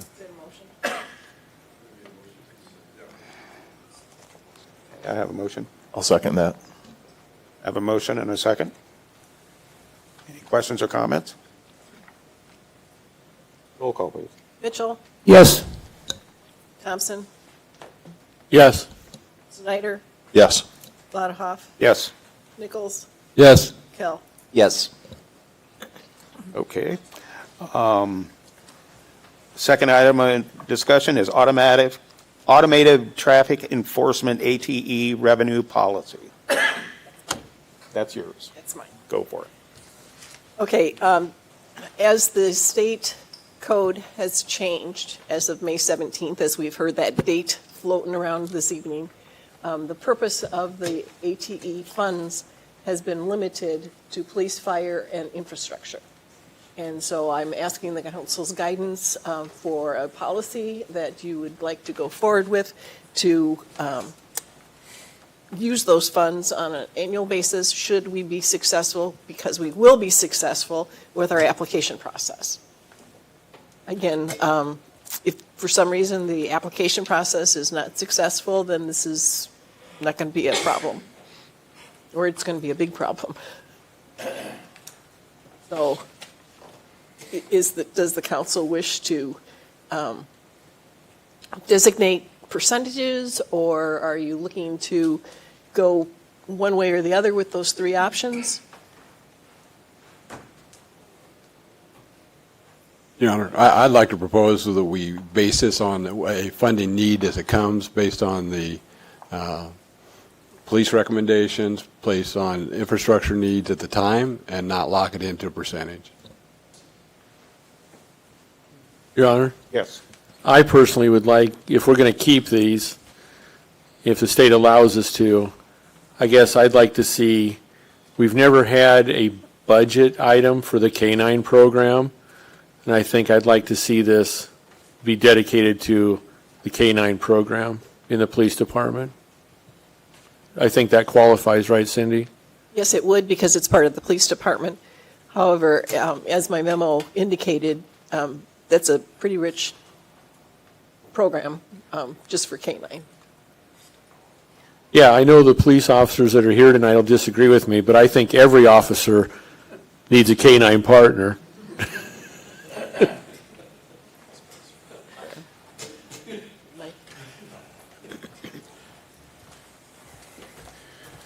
Mike Tupper, Marshtown Police Department, and Captain Stevenson, I know will disagree with you. And I've been trying to talk Captain Stevenson into a therapy dog, by the way, a crisis dog is what they call him. And he says I'm not going to be working here long enough to make that happen. So we do have some general fund money budgeted for K-9 purposes. We have for many years now. It's not a ton of money.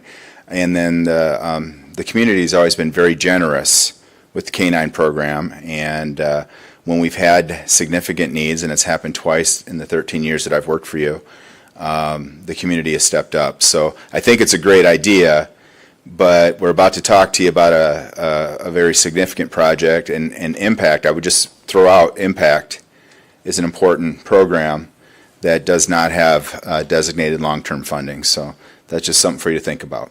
Thank you. Your Honor? Yes. I have two comments, but I'll start with the one at hand. I would echo Councilor Nichols. As prescribed by the state, any legal purpose, and then allow the appropriate departments to come forth and seek allocation there. For us to anticipate what their needs are at this point, I think is premature. Okay.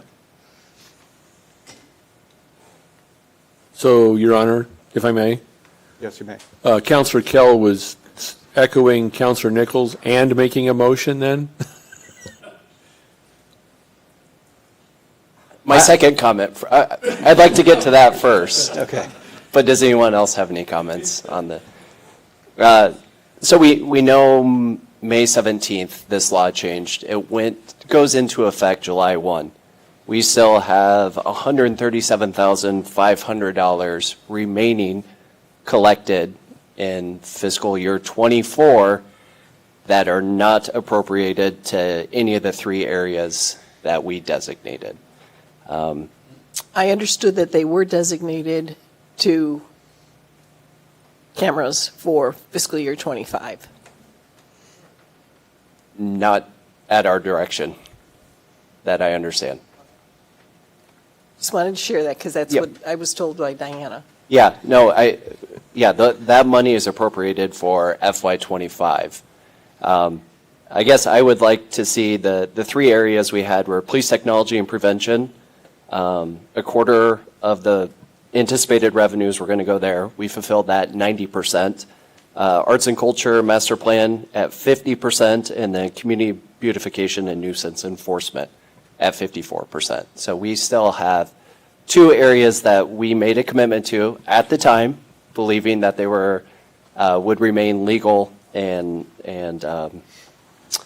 rightful uses of this money. So I would like to propose to take those remaining funds, the outstanding balance of each, so the arts and culture master plan's $62,500, community beautification, nuisance enforcement, we all know that's a strong need. The remaining balance there is $114,000. If we take that $137,500, allocate 78% of the remaining balance to each, we could draw down that fund, follow through on year one of our commitment, and then move into July 1 with any legal purpose as outlined by the state. So that would be my motion. I'll second Barry's motion. Okay, so I have a motion and a second, made by Mr. Kell. Questions or comments? I'm just going to say I support this because these are commitments we made. I do think they are still council priorities, even though we can't do this going forward. With this money collected, we still legally can, is my opinion. And so I think we should make good on these commitments. And then going forward, the money that was on the sheet, I agree with Barry, I don't remember ever voting for that. We can look at using these future revenues for those purposes. Your Honor, if I may? Yes, you may. So if we vote on this motion, is it contingent upon doing some due diligence and double checking why we're getting conflicting information from our finance director on this? All I know is that it was budgeted for next year, on the assumption that we would have the $800,000 that we were projecting. And that was what was approved in the budget. In Your Honor, plus I think some of the payments were based on when they would be paid, and that would be a question for legal. If the payment being made is after July 1st, using 2020 or using funds earned before July 1st, how does that work with the state? I mean, do they look at when the funds were earned, or do they look at when the payment's made in the fiscal year? So I think I don't have a problem with the motion going forward. I think there needs to be some legal and some financial things looked at if this is going to hold water and come back to us. Is that asking too much? No, not at all, because we are on a cash basis. So the check would have to be cut by Friday. So then we're actually would be amending the agreement with the Arts and Culture Alliance. That's also correct, because you are supposed to be paying on a quarterly basis up to $125,000 per year. And that was on a calendar year because you began in January.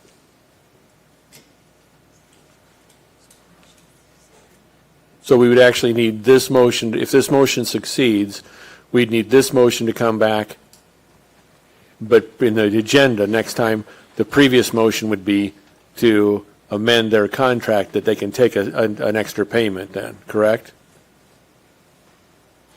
Again, you're on a cash basis, so I'm thinking that, Oh, we wouldn't have a meeting before July. no, you won't. That's why I brought it up to this council meeting. We could certainly have a special meeting. It wouldn't take very long to do.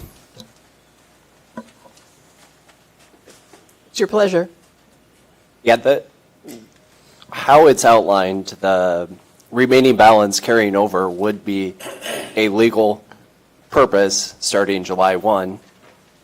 When our contract is approved, I mean, those funds in theory should be there based on the history of the violations that are incurred within our community. I don't know. This wasn't of any of our doing, much like everything else. It's our opportunity to stand behind our commitments up to the point where we can. And that would be my belief. What Councilor Thompson said, I fully agree. We probably need to have legal vet that and give us confirmation. But It's part We of can the do rush that. we're in. Your Honor? Yes.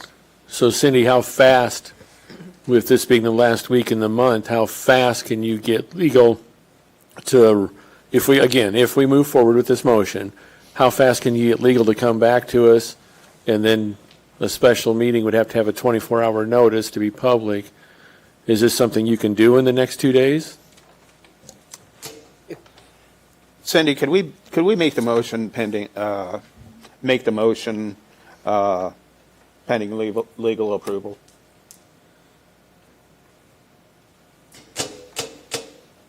You got to come up with new ones, don't you? I don't. I could be wrong. I can't believe the intent of the state legislature was to impact current existing plans. It would be starting July 1. I'm sorry. I give the legislature less credit than that. And maybe that is what the legal opinion gives. But what I see right now is we're in FY24 still, and we have unallocated funds to commitments that we have yet to pay. So. Yeah, I think we should probably vote on this and then plan on having a special meeting. I don't know if we need to make an amendment to this motion to have a special meeting, but have city staff call one, get the agenda out, and then we'll have more details on Thursday or whatever time Friday if we had to come down to the 11th hour.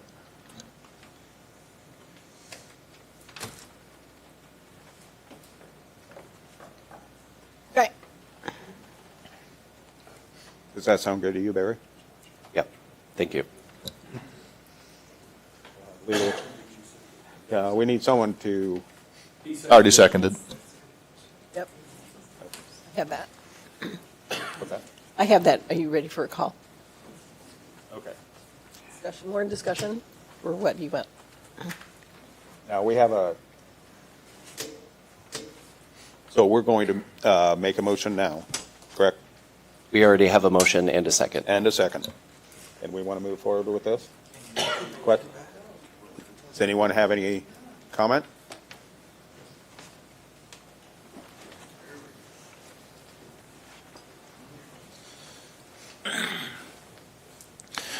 Lonnie Hoagland, 1408 East Main. I heard the drop of maybe have a special council meeting just for that. It needs a 24-hour notice and such. I would refrain from using the quick jump meeting so all the people, citizens can view everything instead of just have a meeting for one little item. Try and have it in with everything else. If the item has to wait, it might have to wait for the next time. Thank you. Anyone else?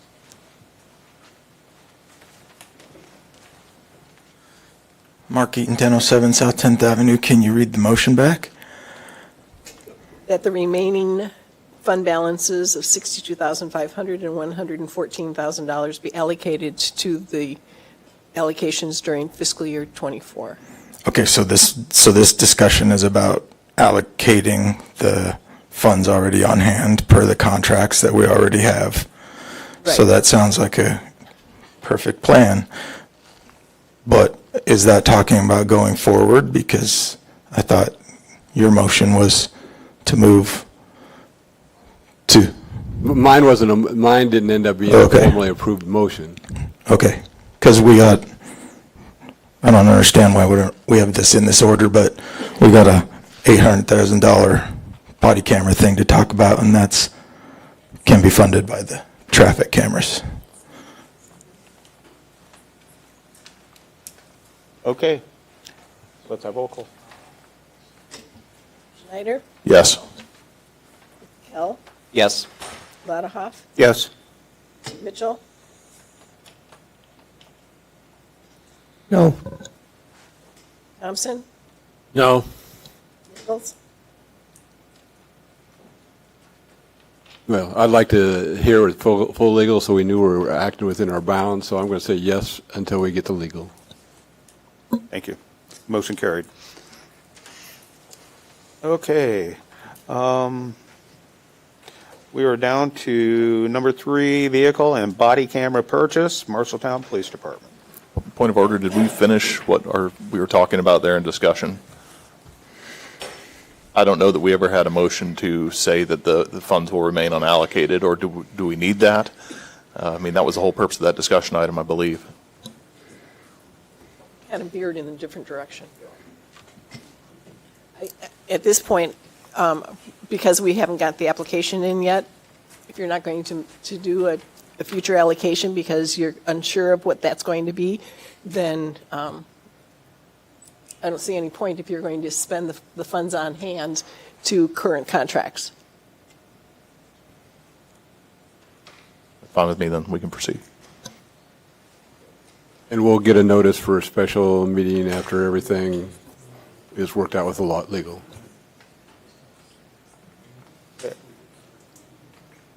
Are we ready to move on? No? I'll just make a motion that we leave the funds unallocated. That's our plan. Yes, future funds, excuse me. I'll second. Okay, I have a motion and a second to leave the funds allocated. Your Honor, if I may? Yes, you may. So I want to just clarify, what we're saying now is, after July 1st, if our applications are approved, the funds that will come in, different bodies within city government will come to us with proposals for the money at this time. We're just saying within those 3 uses that are set by the state, then we'll vote individually or at that time set a future policy to break out the percentages. Does that make sense? Is that? Sure. Yeah. Okay, I have a motion and a second. Any other comments, questions? Roll call, please. Thompson, Yes. Snyder, Yes. Nichols, Yes. Mitchell, Yes. Lottahoff, Yes. Kell. Yes. Okay. You're up. Okay, let's see if I can get this to work, because I saw Heather messing with it, and I think my presentation's right here, or our presentation. It's just another tab on the browser, internet browser. Is it this one? Nope. Yeah, would you mind, please? Thank you. I am not the technology person, sorry. So we're here to talk to you about vehicle cameras and body cameras. And there it is, thank you. Captain Stevenson's going to come up and share the work of his committee that he's been leading now for a few months. So you've heard me talk for a long time now about body cameras and vehicle cameras, and the fact that our current vendor was bought out, and slowly but surely the products that we use are not being supported, and we have to make a change. And Marshall County Sheriff's Office just recently made a change to address their, they have the same issue that we did. So it's a big price tag, $842,000 and some change over 5 years. And you have a memo in the packet that discussed the proposal, the project, and possible financial ways of funding this. I just want to say before Kyle comes up that this is not an issue that we can just long-term kick the can down the road. We have to fix this, and it's an important issue. Our police officers depend on this equipment a great deal. It's a safety issue for them. It's a transparency issue and legitimacy issue for us as an organization. So I know it's a lot of money. It's never going to be any cheaper than it is today because these costs keep going up. And at some point, we're going to have to address this issue. So without further ado, I'll call up Captain Stevenson, and he'll share what he's found out with this committee. And we also have a representative of the from Axon, the vendor, is online if we have any technical questions. Thank you. Hello again, Kyle Stevenson, Captain, Marshalltown PD. So today we're going to talk about our camera project, and it's a little bit more than a camera project, but we're going to talk about that. I plan on keeping this relatively brief. All the information's in there, have been provided to you, but I do want to save time to answer some questions that you have. Marshtown PD has had in-car videos for a long time. We got body cameras first in 2016. During that time, we've had to change vendors multiple times. We've had to upgrade equipment constantly. This isn't a new thing. This isn't a unique thing that we're asking to upgrade equipment again. Quite frankly, we're on time for that right now. It's just being pushed a little bit quicker than otherwise would have because of a vendor change. We first got our mobile cameras to like a digital format in 2008. Already in 2011, that system was obsolete. We upgraded to, instead of being digital on CDs, it was actually like a full transferable digital system. As far as body-worn cameras, we first selected a Digital Ally as our vendor, and already in 2020, that product was old and outdated, and we decided to move to WatchGuard.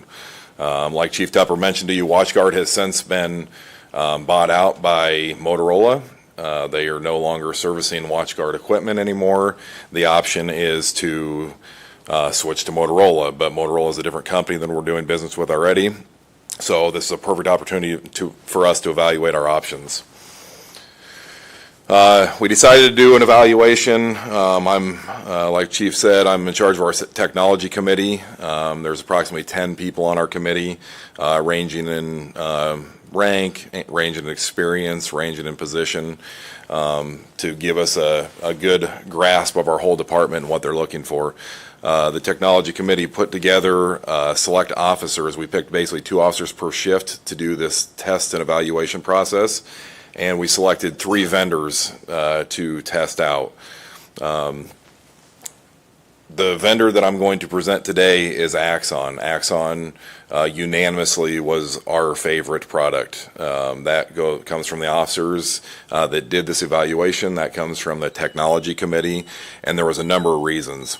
When we did our evaluation process, the officers that used the systems were looking at the ease of use, looking at the mounting options. Seems kind of silly, but with the way we have all of our equipment, you have to actually be able to find a place. Can we get it here? It's not going to interfere with other equipment. Is it going to be easy to turn on? Those kind of things. We looked at video quality, we looked at software, and we looked at overall satisfaction of the product. Out of those 3, Axon was hands down this decision by everybody that selected it, and it really wasn't close. The Axon products that I'm talking to you about today, there's a handful. As far as the camera goes, we're looking at the Axon Body 4. That's their most current body camera configuration, and we're talking about the Fleet 3. That is their mobile unit that would be inside the vehicles. This request that we're making would outfit every officer with their own body camera, and it would outfit every one of our marked or even like our unmarked. Our vehicles that are used on patrol, it would outfit every one of those with an in-car video camera. This is essential. This is not optional equipment these days. We have to have this stuff.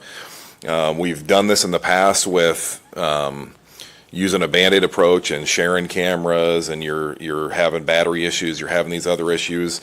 This system or this proposal that we're bringing to you gives everybody their own. This allows it to be assigned to that officer and specific to that officer. If that camera gets used, it's that officer's video. It allows us to tag it. It makes everything a lot more efficient, and it'll make sure that, let's say we have another major incident similar to the tornado, when we have everybody comes in, everybody has their own body camera. We don't have to decide who's going to go without and try to play that game either. So again, huge advantage for us in that regard.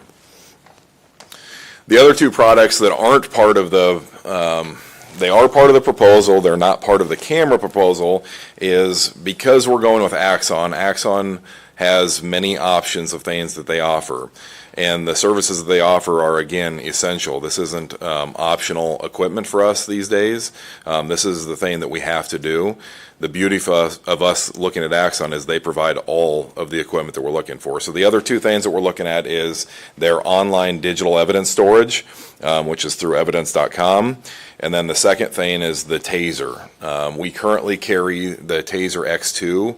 Again, we've got our goodie out of those. They are almost obsolete. Taser has told us right now that they will service our tasers currently if they have the parts to service them, but they're no longer manufacturing this one. They're 2 models beyond the ones that we're currently carrying. Tasers are a less lethal option that, again, is a mandatory equipment. This saves us using lethal force in situations. It gives us many other options. And even beyond what our current Taser option provides, the Taser 10 actually increases the distance that it can be used at. It increases the effectiveness and efficiency of it. So it's actually even a superior to the ones we currently carry, therefore may save us even more use of force. As far as the evidence.com goes, this is a change for us. We currently build, maintain our own server space to hold all of our digital evidence. When I checked last week, I believe we had 165,000 pieces of digital evidence at Marshalltown Police Department. That's every single digital photo, that's every single body camera video, that's every single surveillance video that we've got from third parties, all kinds of digital evidence that we have to hold and maintain. Our current system requires that our evidence technician manually touch all those. Now, it might be a bulk offload, but still manually doing that. This system automatically will upload this stuff into evidence.com. It automatically categorizes things for us. And another really good benefit is they actually partner with Flock, like we talked about earlier, and the 2 systems integrate with one another. Flock information can be pulled directly into evidence.com, and the systems work well together because the 2 groups partner together. The recommendation that we're bringing forward is $842,467.50. What that gives us is body-worn cameras for every officer. It gives us the docs, it gives us warranties, it refreshes cameras twice. So body cameras go bad. Body cameras also get improvements, I guess, as time goes on. So in the middle of this 5-year period, we would get body cameras to replace the ones we have. So if they have a new model, we get the new model. They would also replace again at the end of this 5 years, which reduces our costs going into the next contract with Axon if we go this route. So it reduces those initial upfront costs. It also does an upgrade on fleet, and this provides tasers for every single officer. Similar to the body cameras, the tasers are smart tasers. They actually track usage, including training cartridges, and all that stuff can be tied to that one officer. And again, it allows everybody to have their own equipment and know it's going to work, be responsible for the maintenance of it. So again, this would provide all the cartridges we need, all the tasers we need. There's no additional expenses. Everything is up front. We know what our cost is, and it's that fixed cost. So again, it's a lot of money, but this is not optional equipment, and we know what that cost is. We're not guessing on what the maintenance is going to be going forward. Part of this includes bundle discounts. Some of those things are second doc, the camera refresh, digital migration. That's pulling all of our digital evidence into the system currently. ALPR is included with those cameras, and then they're also giving us a discount on the tasers. The more stuff we're bundling together is the more price points they have to save for us. So again, it adds up, but this is all necessary equipment. And then I did a little price breakdown here of body cameras, fleet, tasers. It gives you individual pricing. And then one of the things we talked about is they've got some ways that they can change the financing. They can work with us to fit our needs as far as payments go. We obviously can't not pay for the first 2 years and then pay everything in year 3. That's probably not an option, but they are willing to work with us, and they did break it down for capital improvements, what would be actual hardware equipment that we're going to have compared to operating. So you got those numbers there at $319 and $523. That is all I got. Any questions at all? Questions for the cap? Question, how does this compare to the second option you had, price-wise and feature-wise? I'll be honest with you, we had issues with some of the other ones. So this was more expensive than, we only got pricing back on one of the other options. The other one, hence one of the reasons they weren't selected, is we can't even get communication back and forth with them to get pricing. This was a cheaper option than the third one that would have been our third selection, but it's cheaper, but I'm comparing apples to oranges.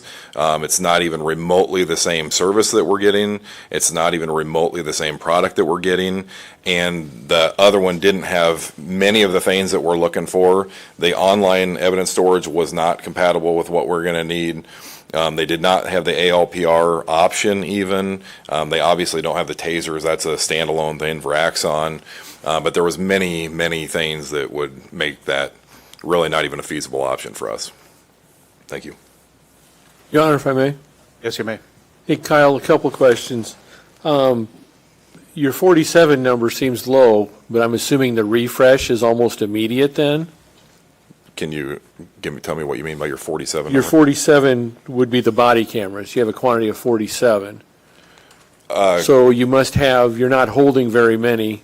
You're holding, what, one in backup? And so the refresh must be like a 2-day turnaround then? It's very fast turnaround, and David could maybe answer that. But one of the things, when we looked at this, we were actually originally asking for over 50 or 50 might have been the number, or just over 50. And at Axon's suggestion, they said you don't need that many, because if something goes wrong, we send it in, they immediately send us a new one, we'll have it the next day. So, yeah, so if we have a problem with ours, we're really holding like one extra camera, and if something goes wrong, they automatically replace it. And the same thing with the vehicle cameras, the same refresh policy. Yeah. And then this is, we're not at a stage where we need a camera pointing out the back of the vehicle. We're still with just one camera in the windshield, correct? That is correct. I do believe that there's still multiple cameras, though, because you have, I think you still have a rearward facing like cabin camera, which we currently have too, but there's no like back behind the squad car camera. And we got to get back to my favorite subject of canines. The canines aren't carrying one on their vest, correct? No, they're not. Although that could be an option. Okay, does anyone have any other questions?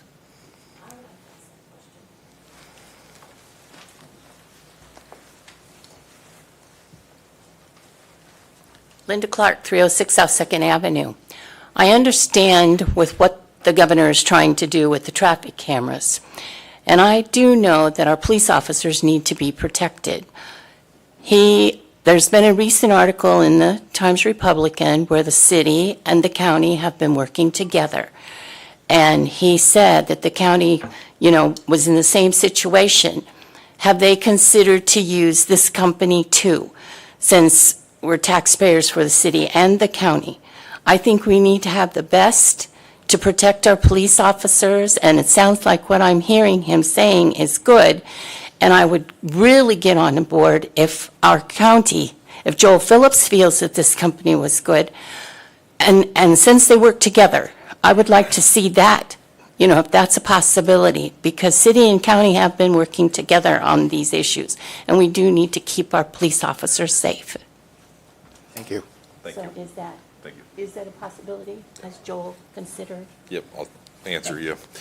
I appreciate that, and I'm actually glad to hear it, because the county was in the same boat. The county also chose Axon, and the county has actually installed cameras in vehicles, so they're up and running with the system. One thing that I probably should have pointed out to you in my presentation is that, and the fact that working with the county attorney's office, we share evidence back and forth. This allows us to not have to download stuff onto hard drives and disks and try to move stuff back and forth. The county attorney's office will have an account in evidence.com. We can easily share stuff interagency. We can easily share stuff between the sheriff's office or us and the county attorney. So this would be one of the main reasons that we want to go this route too, is that it's going to make working with our local partners that much easier. Thank you. Okay. Jim Shaw, 522 North 2nd Street. So when you were talking about the cameras in the cars, you said everybody's going to have cameras in their cars, and then you started to say something about the unmarked cars, and you just kind of let that slide by without saying, are they going to have it? So I'd like to know, are the unmarked cars going to have it? If I did, I apologize for that. I started to say all marked units, and that's not actually accurate because we do have 2 unmarked cars in our patrol fleet, and those unmarked cars would also have them, but that does not include our detective vehicles and other unmarked cars. So we do have unmarked cars that would not have in-car cameras in them, and we don't believe there's any reason to have in-car cameras in them based off the type of work that they're doing. But our patrol units, including unmarked patrol vehicles, will have in-car cameras. Okay, the taser, the new tasers you're going to get, are they stronger, more volts? David, you might have to answer that. I'm not a taser expert, but they are not, I don't believe they're any more voltage, or I don't believe so. Happy to chime in here. They actually carry a lower voltage module than prior iterations. The way that they actually function is just more efficient in terms of how they're energizing the lines when it comes to a taser deployment. So actually a lower voltage module. And if I got a pacemaker and you hit me, what happens? Sorry, sir, did you say pacemaker? Yeah, if I got a pacemaker and you zap me, what happens? Yeah, statistically speaking, we have not seen many, basically like a small fraction of incidents pertaining to pacemakers. Typically, training is also going to be focusing on aiming Thanks. in non-sensitive areas. Just for the record, David, do you want to identify yourself? Yep, this is David Arth with Axon, based in Chicago. Thanks. Does anyone have anything else?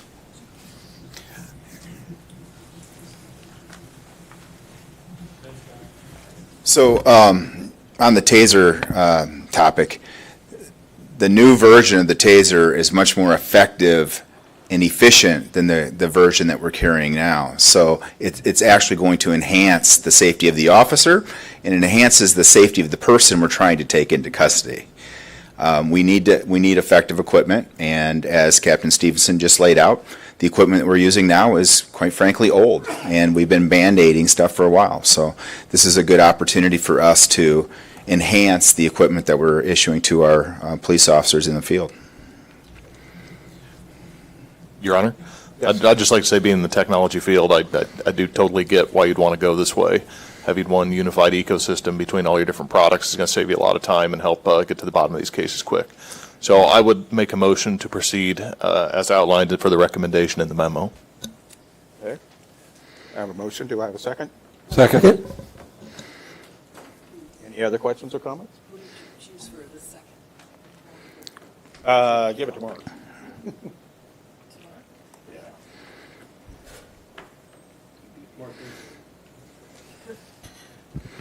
Okay. Nothing else. Let's have roll call. Thompson, Yes. Schneider, Yes. Nichols, Yes. Mitchell, Yes. Kell, Yes. Ladakoff. Yes. So just for the record, we will come back on July 8th with a resolution. I will be on vacation, so please go easy on Captain Stevenson that night, but he will be ready for you. So, Hey. thank you. Thank you. With that, that ends our normal city council meeting. We were going to go into closed session, so now I need to read this. Can we take a quick break while they clear first? What's that? Okay, we'll take a 5-minute break, but I do need to read this. Closed session, personnel. You have to have a vote, so you might as well wait till we come back. Oh, that's right. Well, we'll just wait for Gary. Yeah. Yeah, I was gonna read it, and then she goes, you gotta wait for Gary, because we're gonna vote.